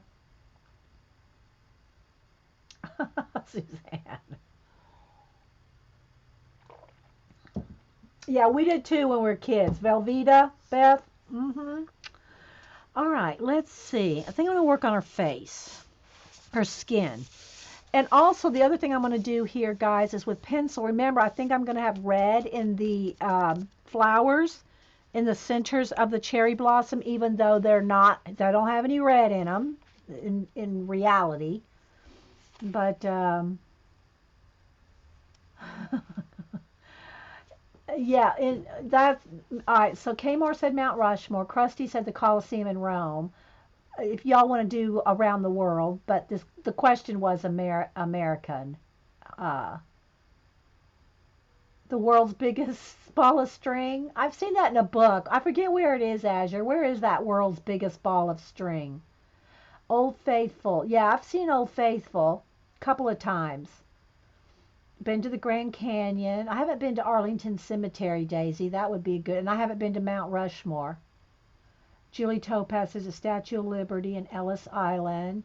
Francis Yellowstone. Oh, that could be one of my memorable meals. Now, granted, guys, this was back in 1983.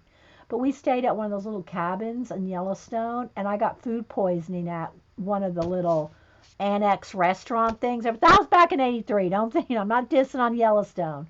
I ate something that really made me sick when we were at Yellowstone in 1983.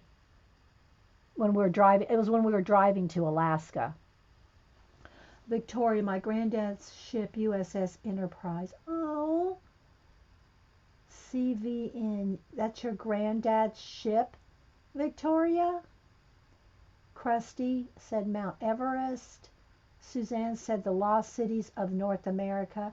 Now Suzanne, in Georgia, there's all kinds of things in Georgia. We need to go explore. I'm serious.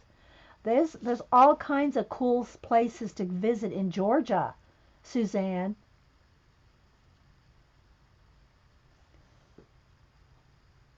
Janet said I got drunk at Old Faithful Inn. Never been so sick.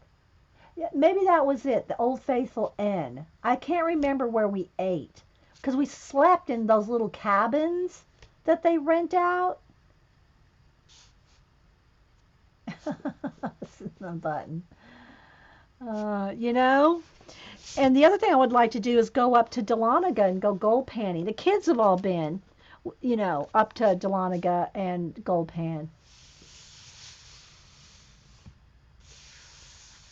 Yeah, the thing about going to abandoned buildings, not only can be dangerous, but you need all kinds of, it depends on where it is.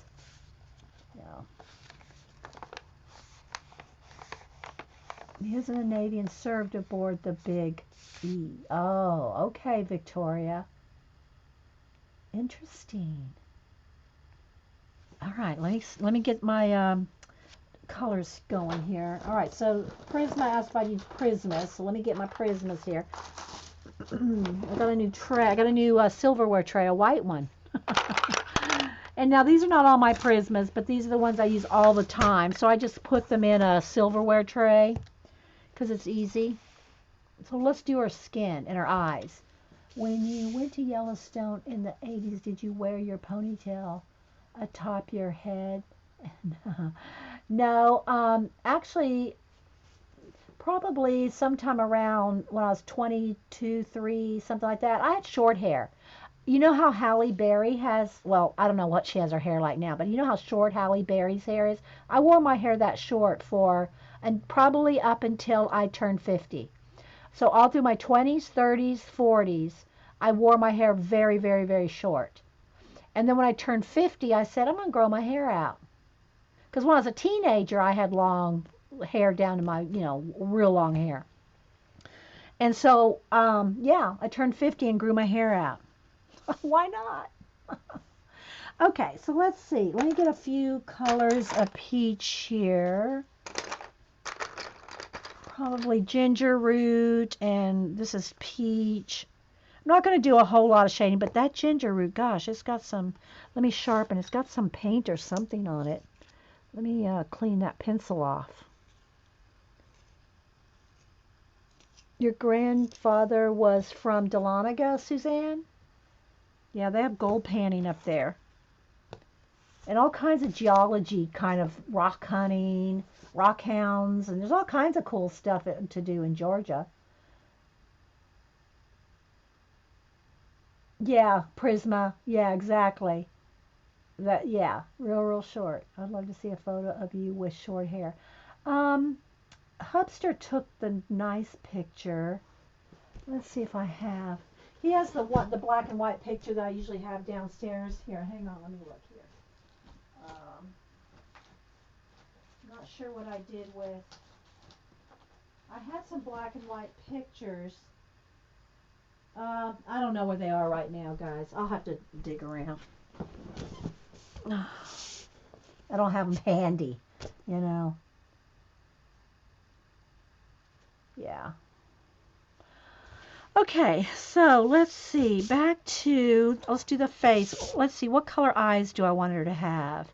I'm going to have like lime green accents in the leaves, so I think I'm going to have her have green eyes. So let's do light green. I'll start with a real light lime green, just as a base. Let me sharpen. I got to sharpen everything here I'm using. I'll try to dig one out. The one, I have an 8x10 of me and Hubster. I've shown it before. It's been a while. He took it to work, though. He has it on his desk, so I don't have it in here anymore. But I have some old black and white ones. I mean, I have some color ones, too, but they're going to be tiny, little. But I have some big 8x10s. Okay, so let's see. Let's go ahead and do lime green as a base. We'll get her eyes done so that, because everybody gets kind of freaked out when eyes aren't colored. Then I'm going to take grass green, apple green, and start shading. Oops, broke off the tip. Let me resharpen.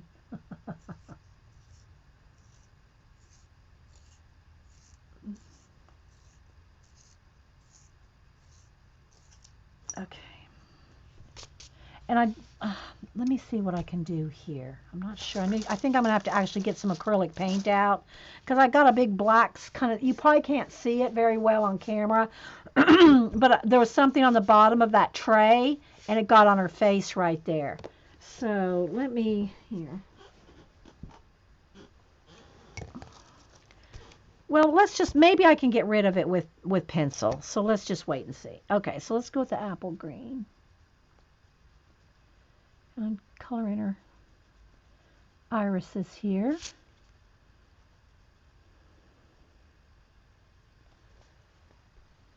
I don't know how much you can see. I don't want to zoom anymore because that's her whole face. Georgia Guidestones, yeah. There's a whole bunch of cool stuff. All right, now I'm going to get a real dark green. Let's see. I don't know if this, my moss green is going to be dark enough. No, I need it even darker.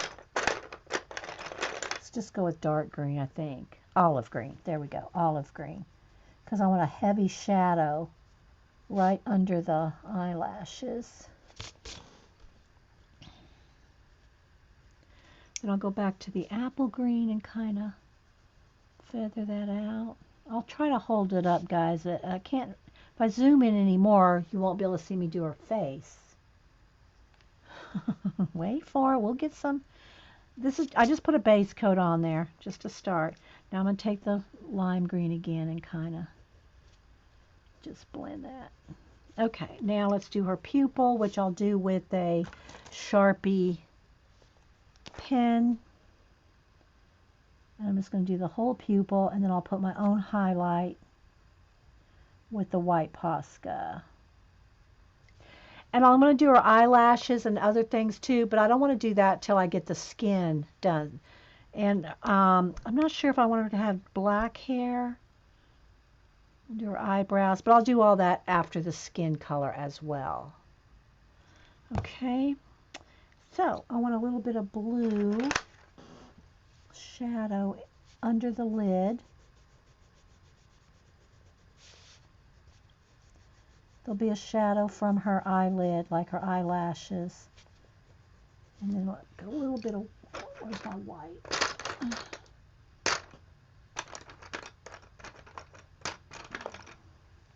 Sharpen.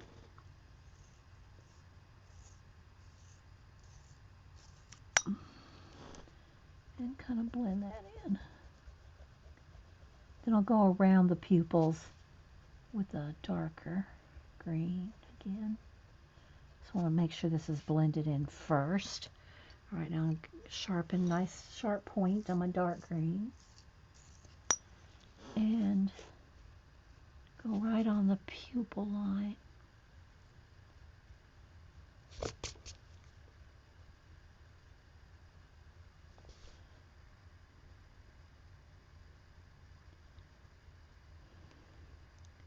And, you know, she'd probably have brown eyes, but because I'm going to do green in the clothing, that's why I'm doing her green eyes. Why not? Okay, so now let's go in with the peach color. This is the darker peach. And I'm going to start doing some shading and blending. We'll just start around the eyes. And so this is why you don't put any black pencil. Don't put black pencil yet, because then you have to try to go around the black pencil.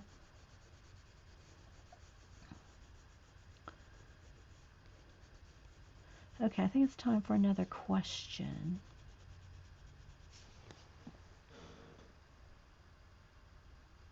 Let's see. Where'd my box go? Oh, here. All right, another question. What are your favorite apps? Oh, that's a good one. What are your favorite apps?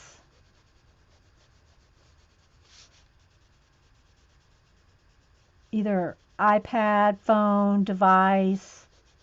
What do you like?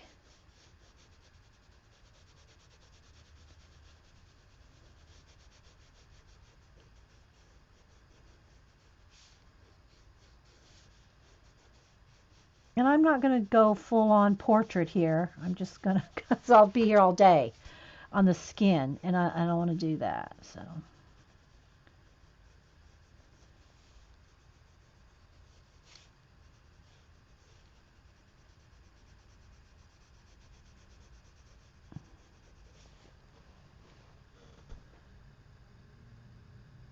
That's right. Okay, Azure says Shazam. I don't know what that is. Victoria said CRTV and Spotify. I'm going to keep shading here while we're... And she'd have a little shadow here, probably where the flowers are in front of her face. Plus, I'm just darkening up her skin.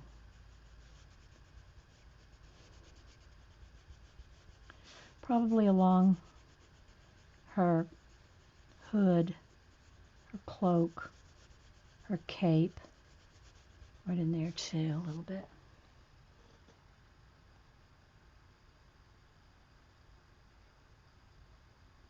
Decorate. You have a Rakuga, cute, to decorate photos.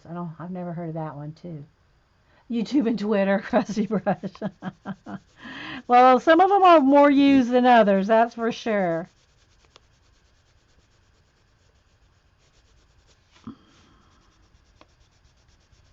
Yeah, I would have to say I use Twitter more than probably anything else. on my phone. I probably used YouTube more on my iPad because I watch YouTube at night.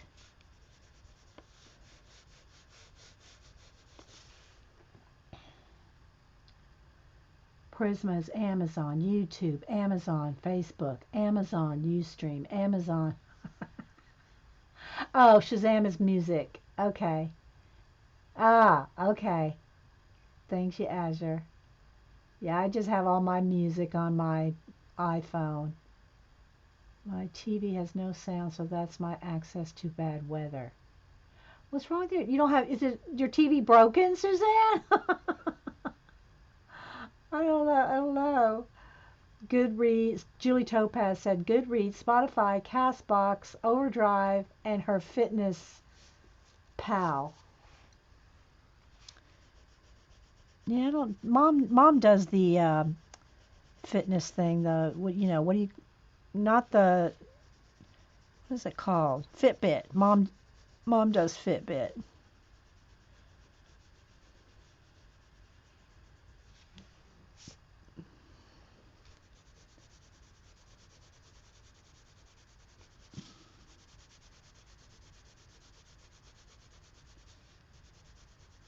Denise has an iWatch,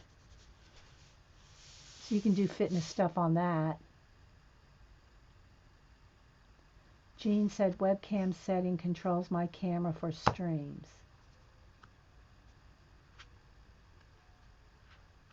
Yeah, I have my webcam settings for my streams.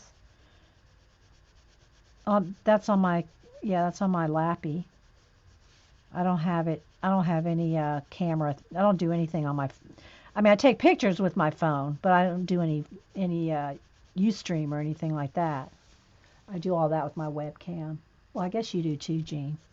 Okay, I'm going to try to kind of get rid of that black mark I put on her face from the. It's right there. I might have to white it. I hate to put Posca and then have to fight going over the Posca evenly. But maybe I could just make it like her cheekbone is right there. There's a line just right there.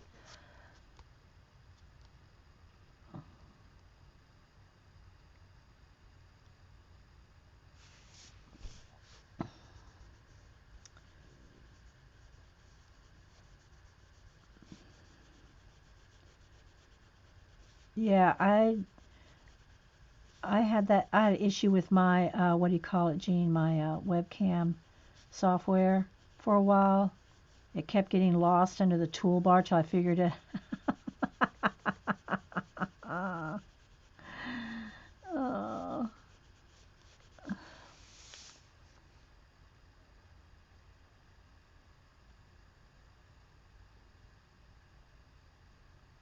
It identifies the song for you, yeah.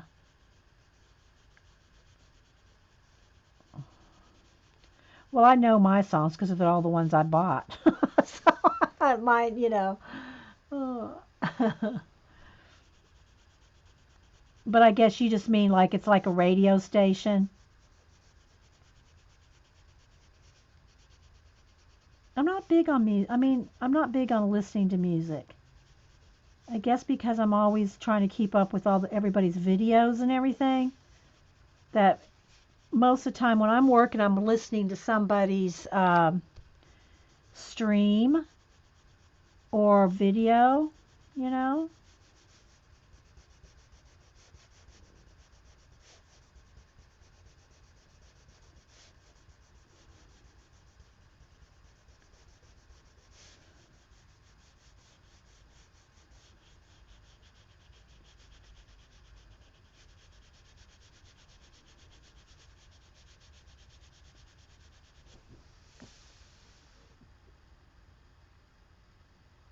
Doesn't make decent software for Macs. Oh, you found another app. Okay. Okay. So Jean has a software for Macs for her webcam. Okay, gotcha. Gotcha, Miss Sassy Pants. Yeah, I just use I mean, it has a decent amount. It's not like Logitech for our camera, Gene. I think we have the same camera. It has a decent amount, you know, lighting and contrast and um, focus, and it's not, you know, it's not like a movie camera, but I think we do okay. I always have lighting issues because my light changes in here with the sun, but I just can't sit in the dark. You know what I mean, Vern? So I'm kind of trying to fight along this thing I did here, but might have to white it out.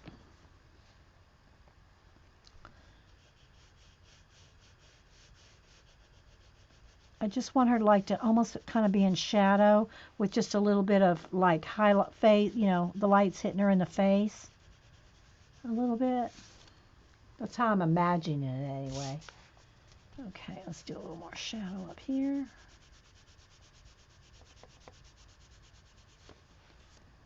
Let's put a little blue in her.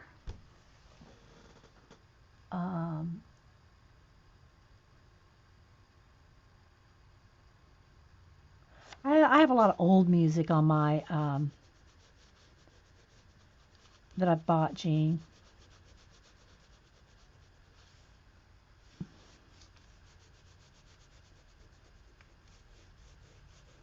I gotta be careful not to sit here all day on this, but I'm trying to work out how I can get rid of that. How I can get rid of that mark without painting it out, but might have to paint it out. Let's just do a little more shadow.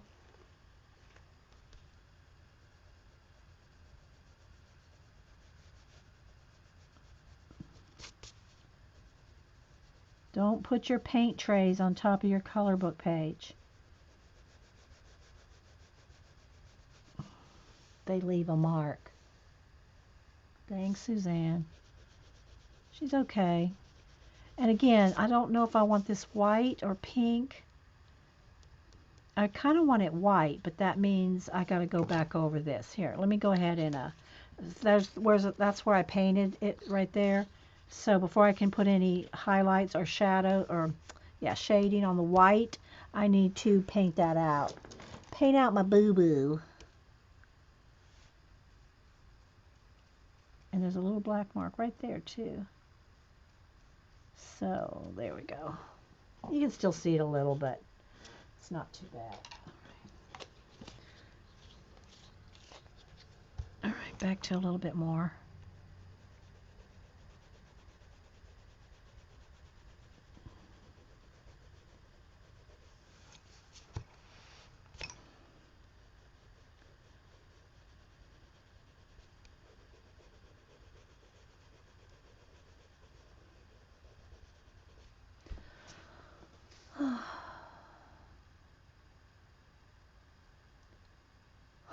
Yeah, I'm going to try to blend that out where I'm, you know, put a mark on her face. So I tried to do it with the blue here. And I'm going to put, you know, lashes and dark. I'm going to put black, you know, mascara and eyeliner and stuff. But you got to have the skin pretty well done before you do that, or you're fighting trying to go around. Eyelashes.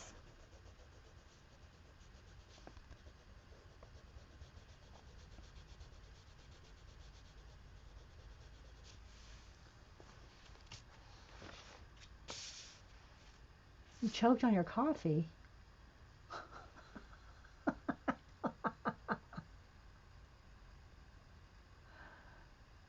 Oh, don't thanks, Shalene. That was nice.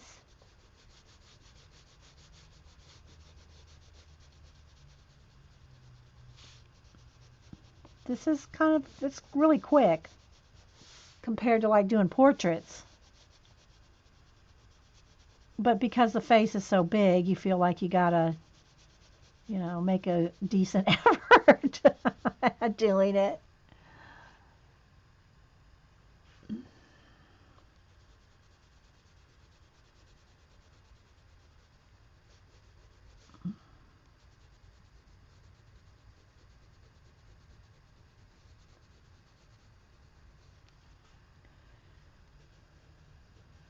And you know, plus you want to try to get rid of the, I do anyway, the color book line art as much as possible.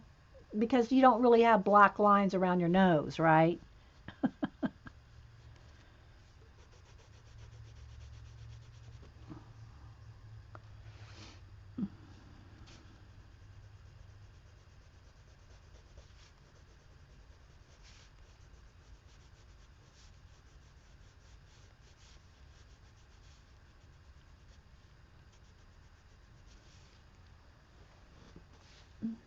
Does she? She does have it. Yeah, it's taking up the whole page, right? Okay, so let's see. I think I want her to have, let's finish her skin because then I can do the eyebrows. I'm going to kind of stop at this and put in some last couple layers.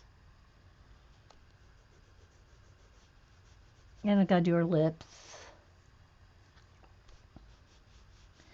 Okay, sip of juice here. Question, when you use a wipe to make mist, do you apply the paint to your hand with a...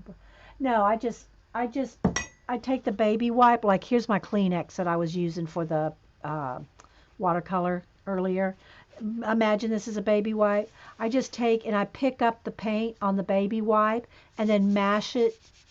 I use my hand to mash the paint into the baby wipe. So I just pick it up with the baby wipe. Yeah. Okay, let's see. Let's go back to, let me get a lighter peach. Let's go with light peach. Light peach. What color blue is this one? Light cerulean, but I also, I don't know, I use it whatever. This one, slate blue, this is blue violet lake, sometimes I'll use that. This one is blue slate. That's probably the one I pick up the most. Okay, so now I'm going to go in and blend everything kind of together. No, and don't be bearing down. Don't bear down. Take your time. Light touch. I'm going to need a little bit more peach, I think. Let me go ahead and do peach, the darker peach first. The peach, and go over the blue because it needs to have a little bit more dark over the blue before I get to the light peach. And then I also like to use, what's that other one I like? I keep wanting to say mushroom, but it's not mushroom. Ginger root to blend as well. See, I haven't done her hands either. Her hands will all be the same way. But I wanted to try to do the face mostly. And I'll try to do a little bit of the pattern and a little bit of the, what do you call it, the flowers, the cherry blossoms, so you can at least see what we're using and what we're heading toward, even if we don't complete it. And don't forget, Janet streams Monkey Island Madness, streams at 1. Jean, the musical scrapper, at 4. And they both upload, barring any issues, upload to YouTube. Janet is Janet M. Young, and Jean is musical scrapper on YouTube as well. So just a little bit dark peach to kind of, so there's a lighter transition.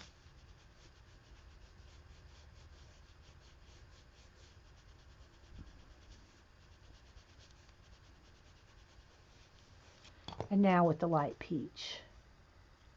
Has a mailman come? What time is it? Well, I haven't heard him. I haven't heard him, Suzanne. I don't think so. I don't think I have anything in the mailbox. The flag's not up, so. I've been sitting right here and I can look out the window. I would probably have heard him. Unless he came while I went downstairs, which that would have been a little early for him.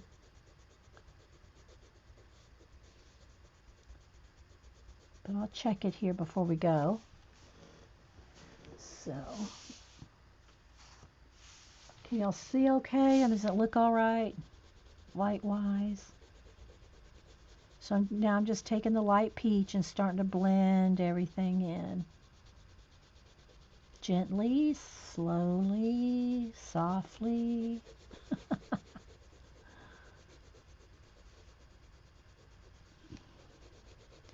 Then we'll do her hair and her eyebrows. I want her to have black hair, so we'll probably put black hair with blue highlights to make it look shiny.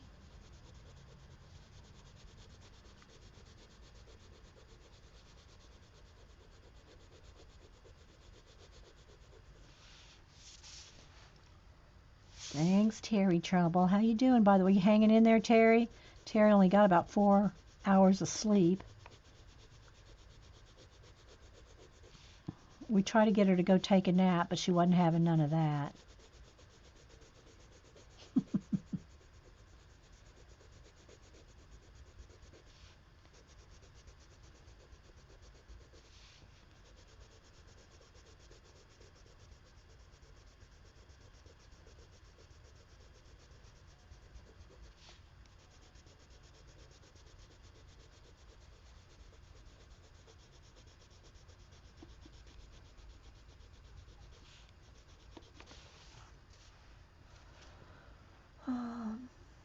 Bye, Erin. Thanks for stopping in.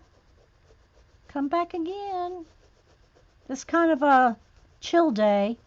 Like, it's kind of chilly and it's a chill day.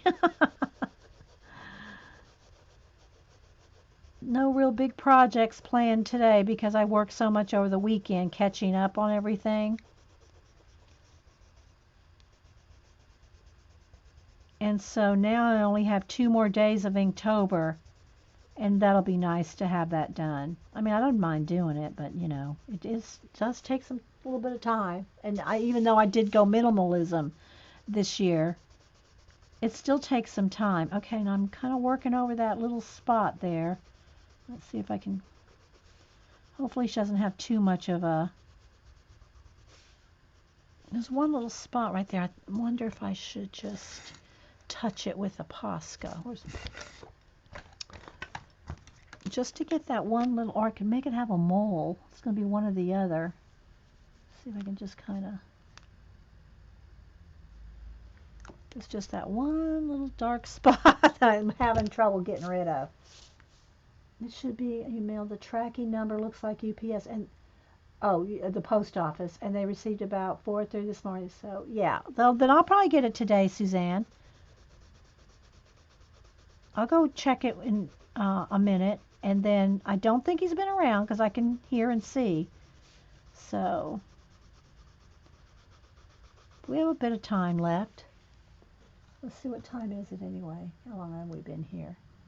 Yeah, we got about 30 minutes, 45.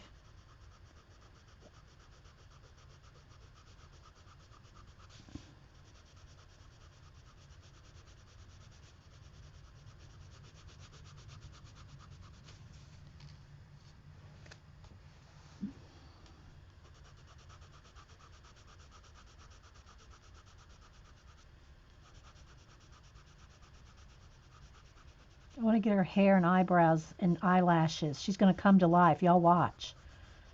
Probably a little darker inside of her nostrils, too.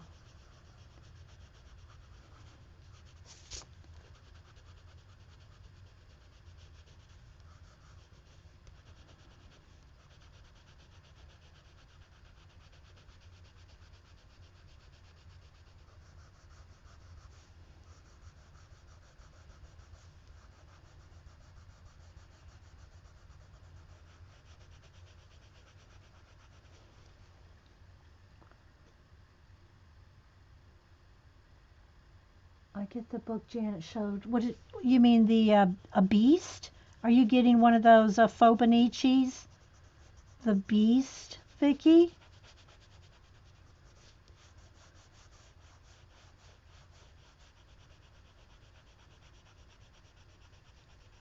The Miguel Rios, whatever.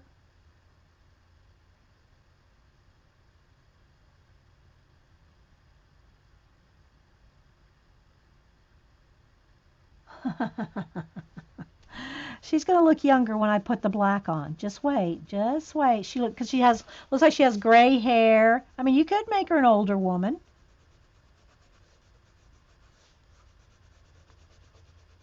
You just have to build up and do the skin. Otherwise, you would be trying to color around eyelashes and eyeliner. Trust me, you don't want to do that. It's very difficult.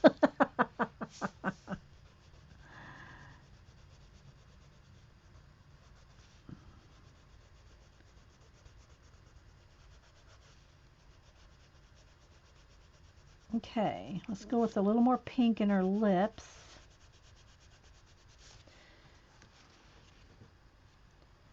Let's see. Let's go with henna. Suzanne, I got my beast and ordered a new one from the used book section of Amazon for $6 or less.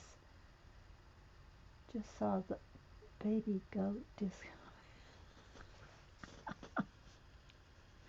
Alright, let's do her lips here.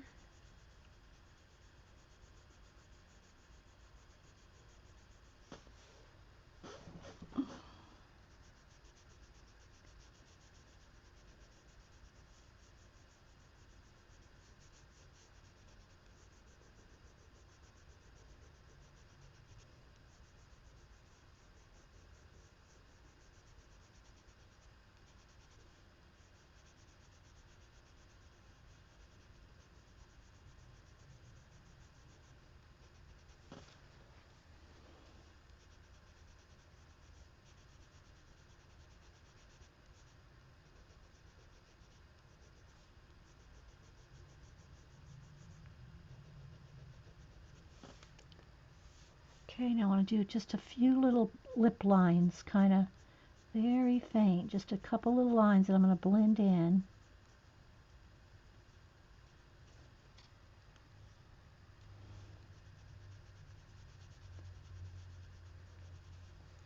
Let's see if I got enough here. I can put a little bit of white above her lip here. Give her a highlight. A little bit on her nose. A little bit under the chin here. Okay, a little under the eyebrow. There we go.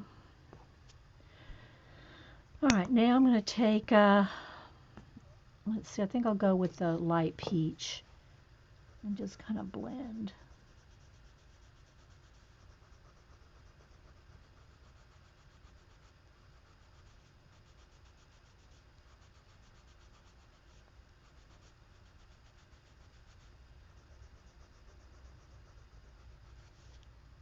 All right, now I need dark gray.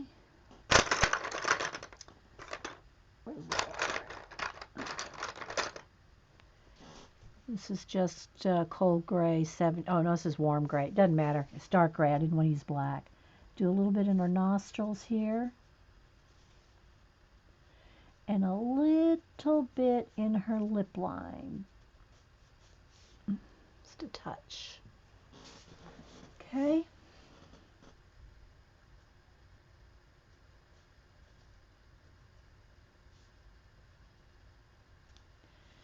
Now I'm going to do her eyebrows and her mascara.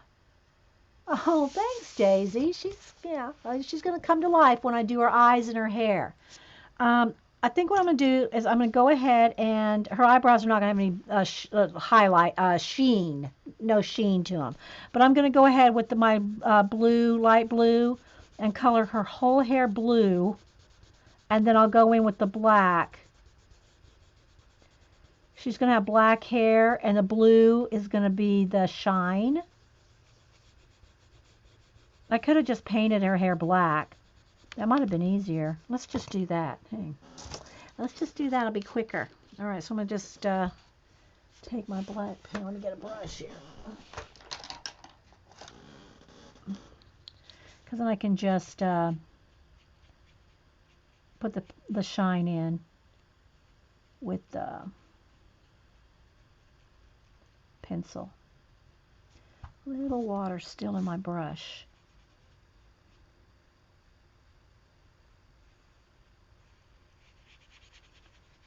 I just took it out of the water.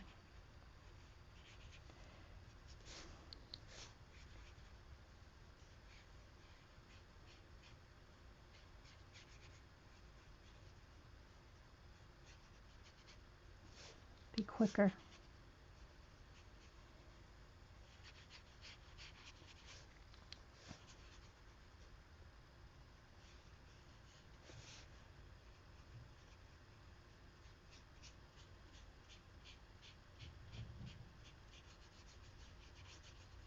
Okay. Don't want her to have too fuzzy of a hairline, but you don't want just a black line there either. Okay, now let's dry that.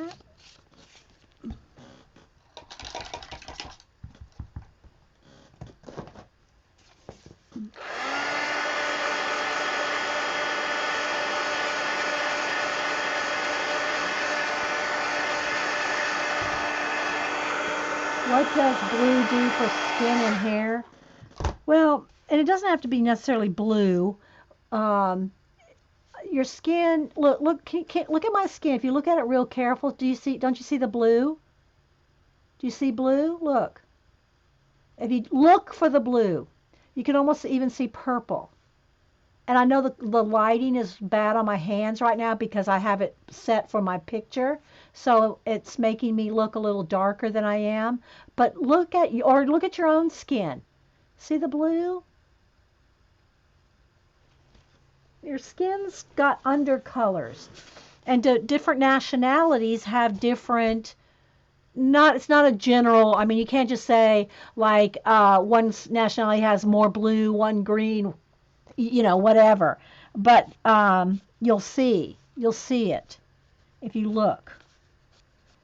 Now I'm just remembering where the lines were, and I'm just gonna kind of.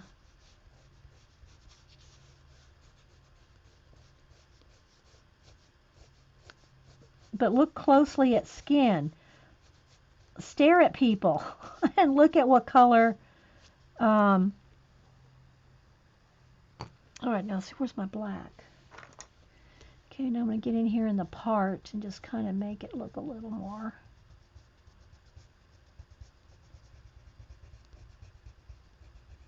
Some people you'll see more green. You can do a whole portrait by painting the skin all green and then going over it. Now, when I say doing that, it's so light, it's like an underpainting.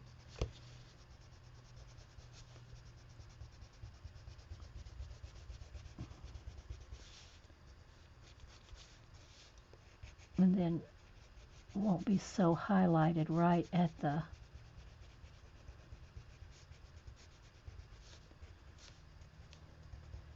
blue on. If you ever look at a dog, like let me get Parker's dog out here.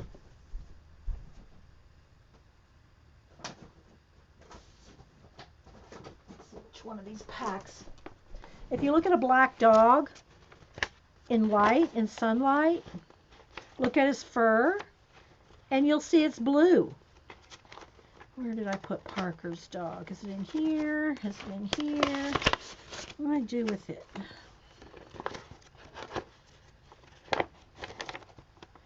I'm digging here. Hang on, guys. He has a black lab, and it's shiny. So maybe it's in the other pack. It's not in these two. Ah, here it is.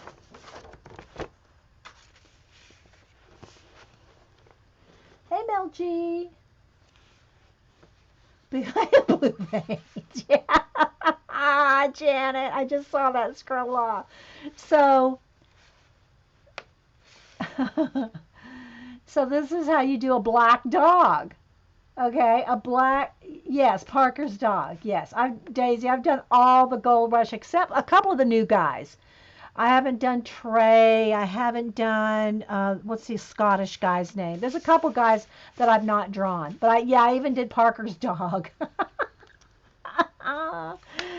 So yeah, his name is Dozer, like a dozer.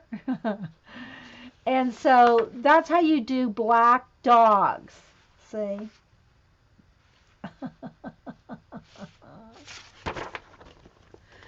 And so I'm doing, because her hair is very black, I'm kind of treating it the same way. Look, see?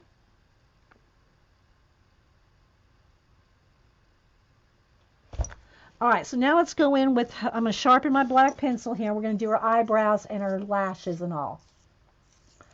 I've seen a blue Marshalty. Her fur is gray, but if you look, you can see blue undertones. Yeah, and gray sometimes will work. Blue just is more alive than gray.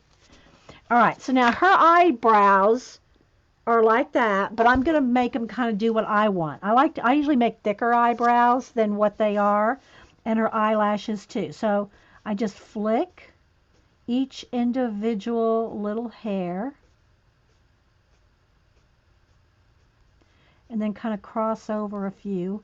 I don't want her to look Frida, but I want her hair, I want I want her eyebrows to look natural. Okay, so there we go. There's one eyebrow. See how it makes, now her skin's not, she's not going to look like an old lady when I get done with her mascara and eyeliner.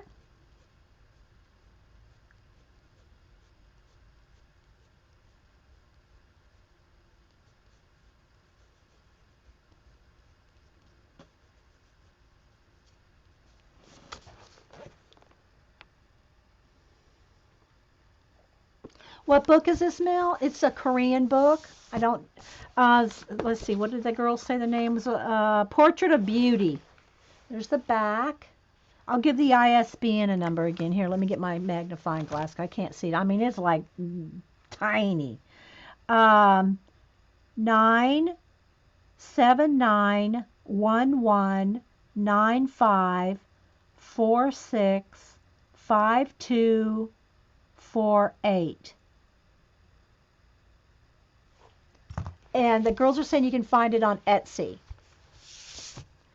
All right, let me just do a tiny little bit darker in that nostril. All right, so now I'm going to do her eyelashes, and you'll see this is why, and her eyeliner, this is why you don't do the skin, you don't do the eyes first. Because if you did the eyes first,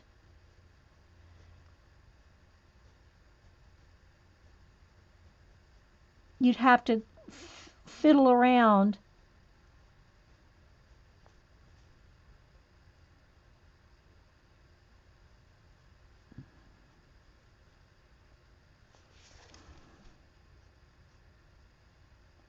I want a little bit more blue in that corner there.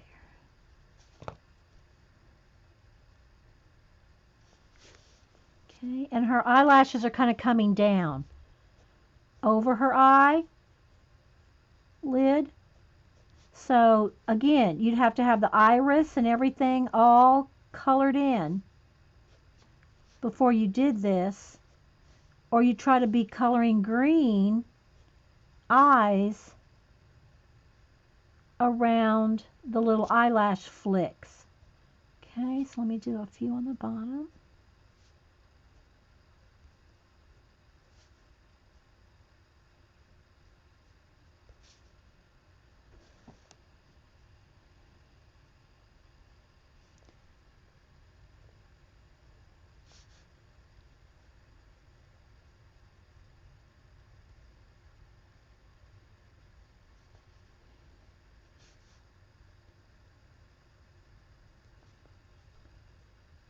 Something like that.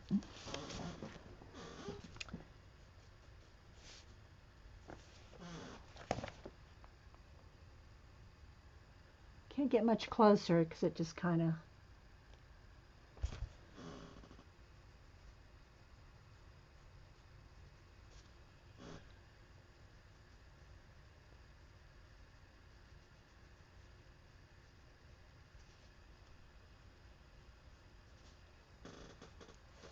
And then I want to put just a dot of white Posca in the corners. And I'm going to now put the highlight in her eye.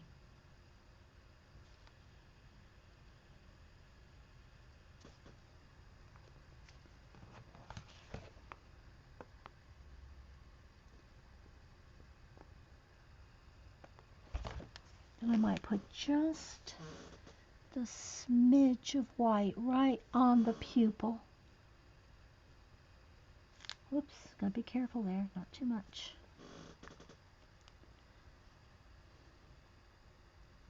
Go back in here with my green. Okay.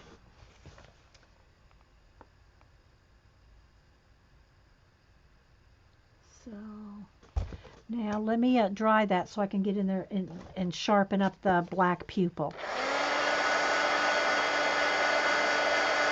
After I put the highlight on there, and I'll do that with my Sharpie pen. Get it nice and sharp. And then maybe just the touch there. 1 or 2 lashes there.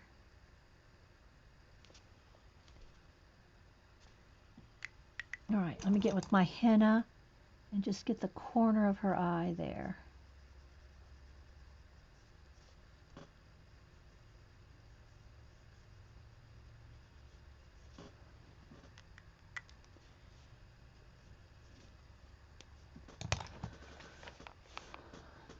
I know, she looks totally different, right? Once you get the eyelashes and everything on there.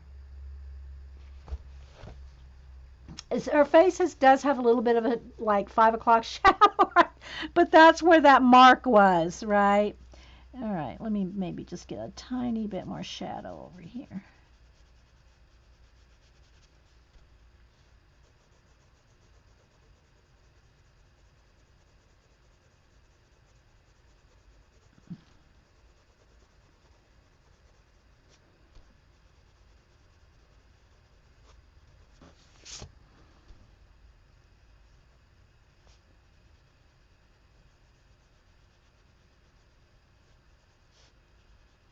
Just a little extra shading here and there. Thanks, guys. Yeah, I'm going to leave her face.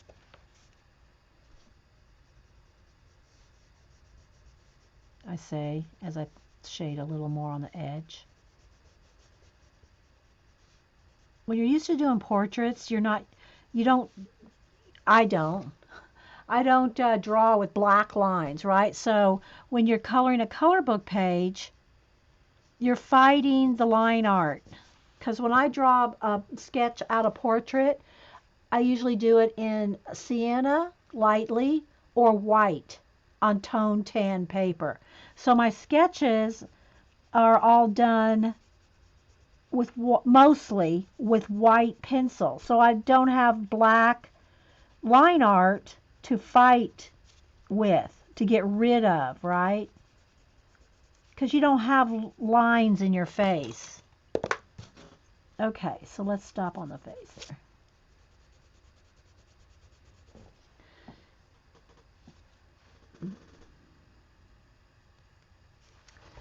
So, yeah. Okay, and again, see, look at her hand. See the comparison? This is what we started with, and this is where we went. So we haven't, still, I won't have time to do the hands today. We're gonna run out of time, and I think it's 2:20. We have probably 10-15 minutes. So I kind of wanted to do a little bit of the flowers. So what I want to do is, and there's going to be a little bit of green in here. Pink and green in here. Pink, green, and white. Okay, that's what this is going to be. But let me do a little bit of the flowers. Now I know cherry blossoms don't have red in them, but I want mine to have red in them. So I think what I'm going to do is the stamens. I'm going to just, let me sharpen. And I could even, well, let's just go ahead. Maybe I should just, let me try it. Let me give it a test here. And do the stamens just in marker, just to have them kind of flick out, and then a couple little dots. And I probably need to, now that I've done this, I think I might need to, I don't know if it'll matter. Let's do both. I'm thinking I should have done the shading in the flower first, but let's see. So I'm going to do the stamens red, just some red little flicks and little dots like that. And then I'll get a pink pencil, or even maybe the henna might work. Let's see. That might be too, I think I better go with brighter pink. Let's just go with pink. Let's find my pink.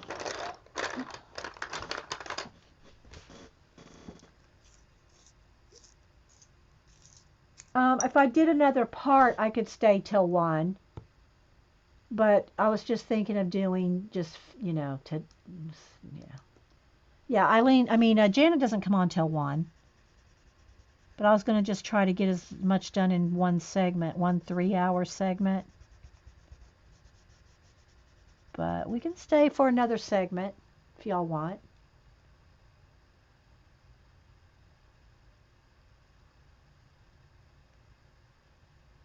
Yeah, she always streams at 1. Yeah, I wasn't meaning that she was coming on like right now. It's just that I was just going to try to finish up in one stream session. Okay, so yeah, I think I should go ahead and I'm going to go ahead and do the shading first, because otherwise I'm trying to work around the red stamens there. See how I'm shading the pink? And I'm trying to go around the red. And I think it'll be easier just to do all the shading first and then go back on top with either marker or pencil. Yeah, Jean, have you ever noticed this? I know, I know. Then I probably should go ahead and stop this in 5 minutes then. Well, we can just continue working. This will be part 1, and do another part. And the stems too. I'll probably do the stems in maybe I don't know, do I want to do it in a chocolate brown? Let's see.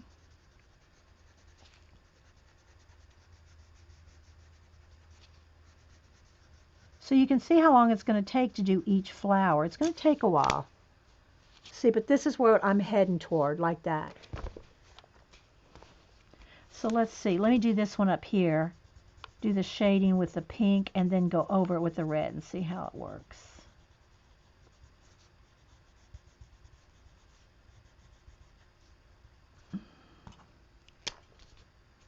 Yeah, see, I don't know. I guess it'll be okay, as long as I let that dry. Yeah, I think the red needs to go on top because I'm kind of dulling it down with the pink pencil when I go over the red with the pink. So yeah, we'll do the pink first and then go over it with the red. That looks kind of pretty. Okay, let's do this one down here. And there's a couple little buds.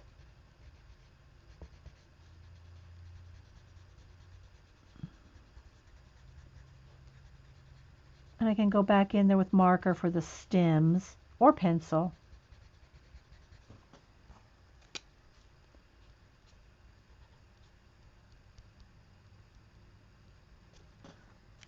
Like that. What do y'all think? They have red stalks.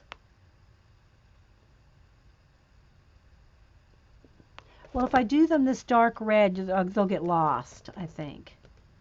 So I'd at least have to do them, pink. But I think I want them a color. I think I want them, there's not a whole lot of them showing. Some little buds. I probably should do them olive green. See, and then here, down here, well, here's one right here. One of the petals. See, here's another one right here.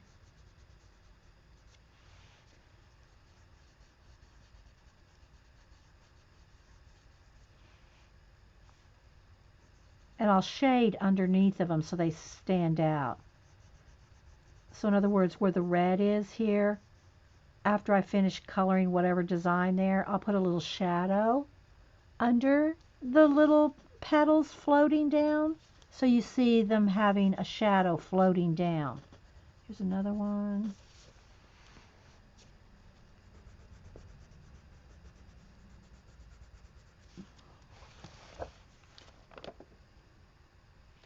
And again, her clothing is going to be red, pink, white, and a little bit of lime green.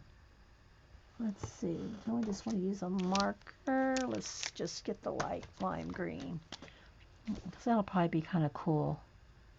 Let's pick out some leaves. And some of it's, you know, they're overlapping. It's hard to even see what some of it is. So, some might be flowers, some might be leaves. And there's a butterfly right there. That's a flower. There may be a leaf back there. Right there.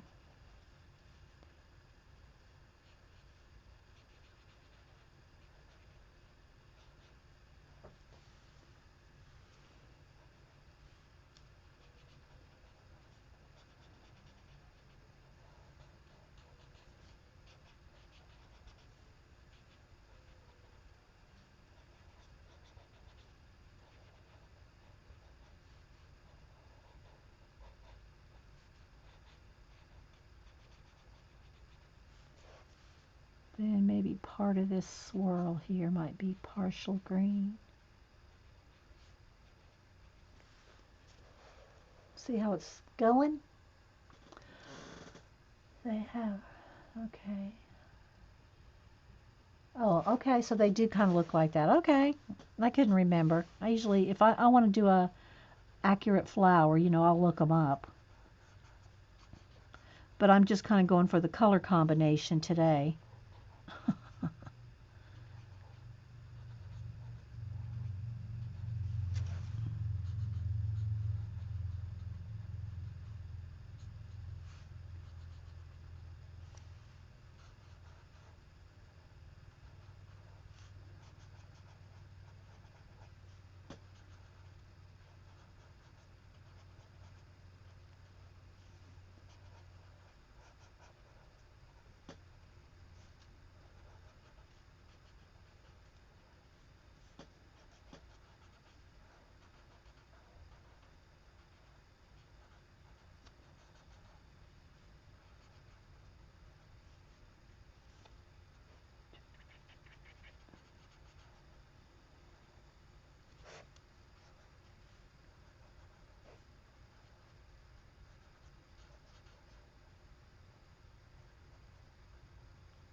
Butterfly, flower.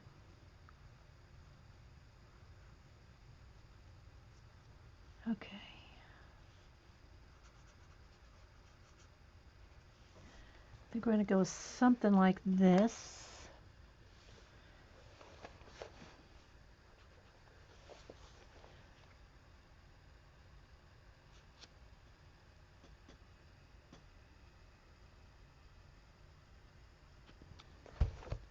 See the difference that makes? All right, but let's go back up here to the little flowers. And I'm just shading with one shade of pink and then the red stamens. And then we'll go back in there with probably some olive green. I don't know that I want it lime green. I guess we could and kind of keep it consistent. Because her eyes, you know, we're trying to match her eyes to the greenery.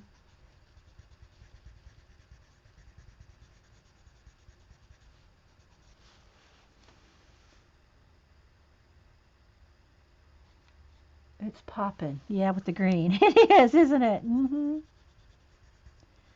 So I think, guys, what I'll do, let me finish these little flowers here in the corner, and then I'll stop this video and we'll do a part 2, okay? Till 1 o'clock when Janet comes on, or close to, at least another hour maybe. I don't know that we're going to finish, but, you know, we'll keep working for a while. All right, so now I'm going to go back in here with some red flicks and dots.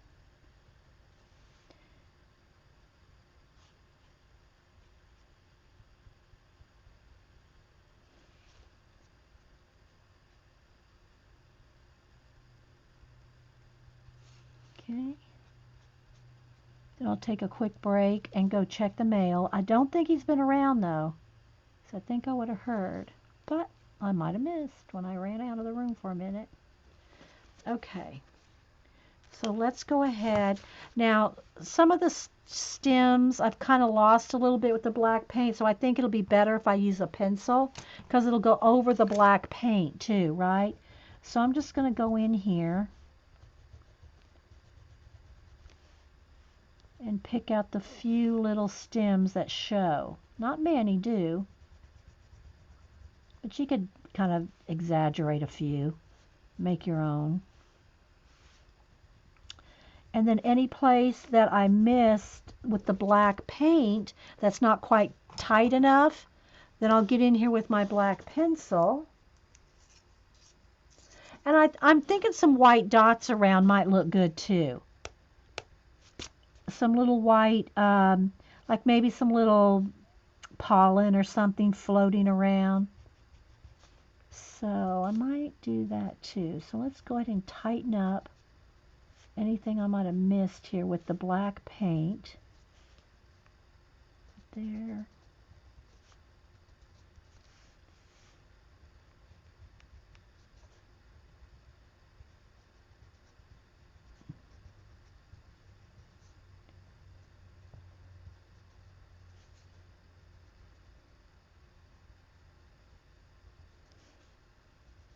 And you can spend a lot of time tightening every little bit up. Make sure that it's nice and crisp and sharp.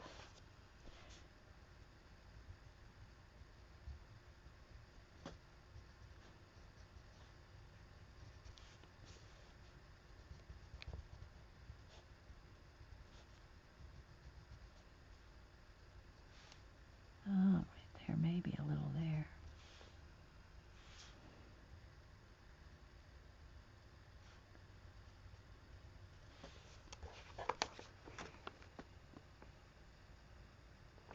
And then just for a nice dramatic effect, I'll take my white Posca and not go crazy with it, but maybe just a few little, if you want to call them pollen dots.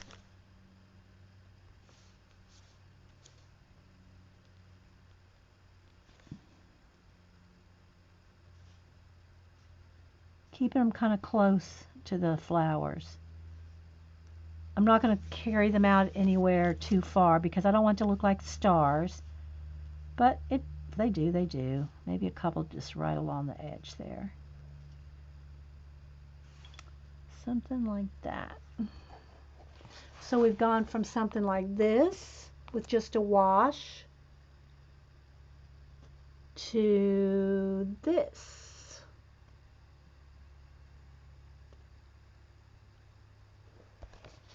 And at that, I'm going to take a quick break, and we'll come back and work for about another hour or so.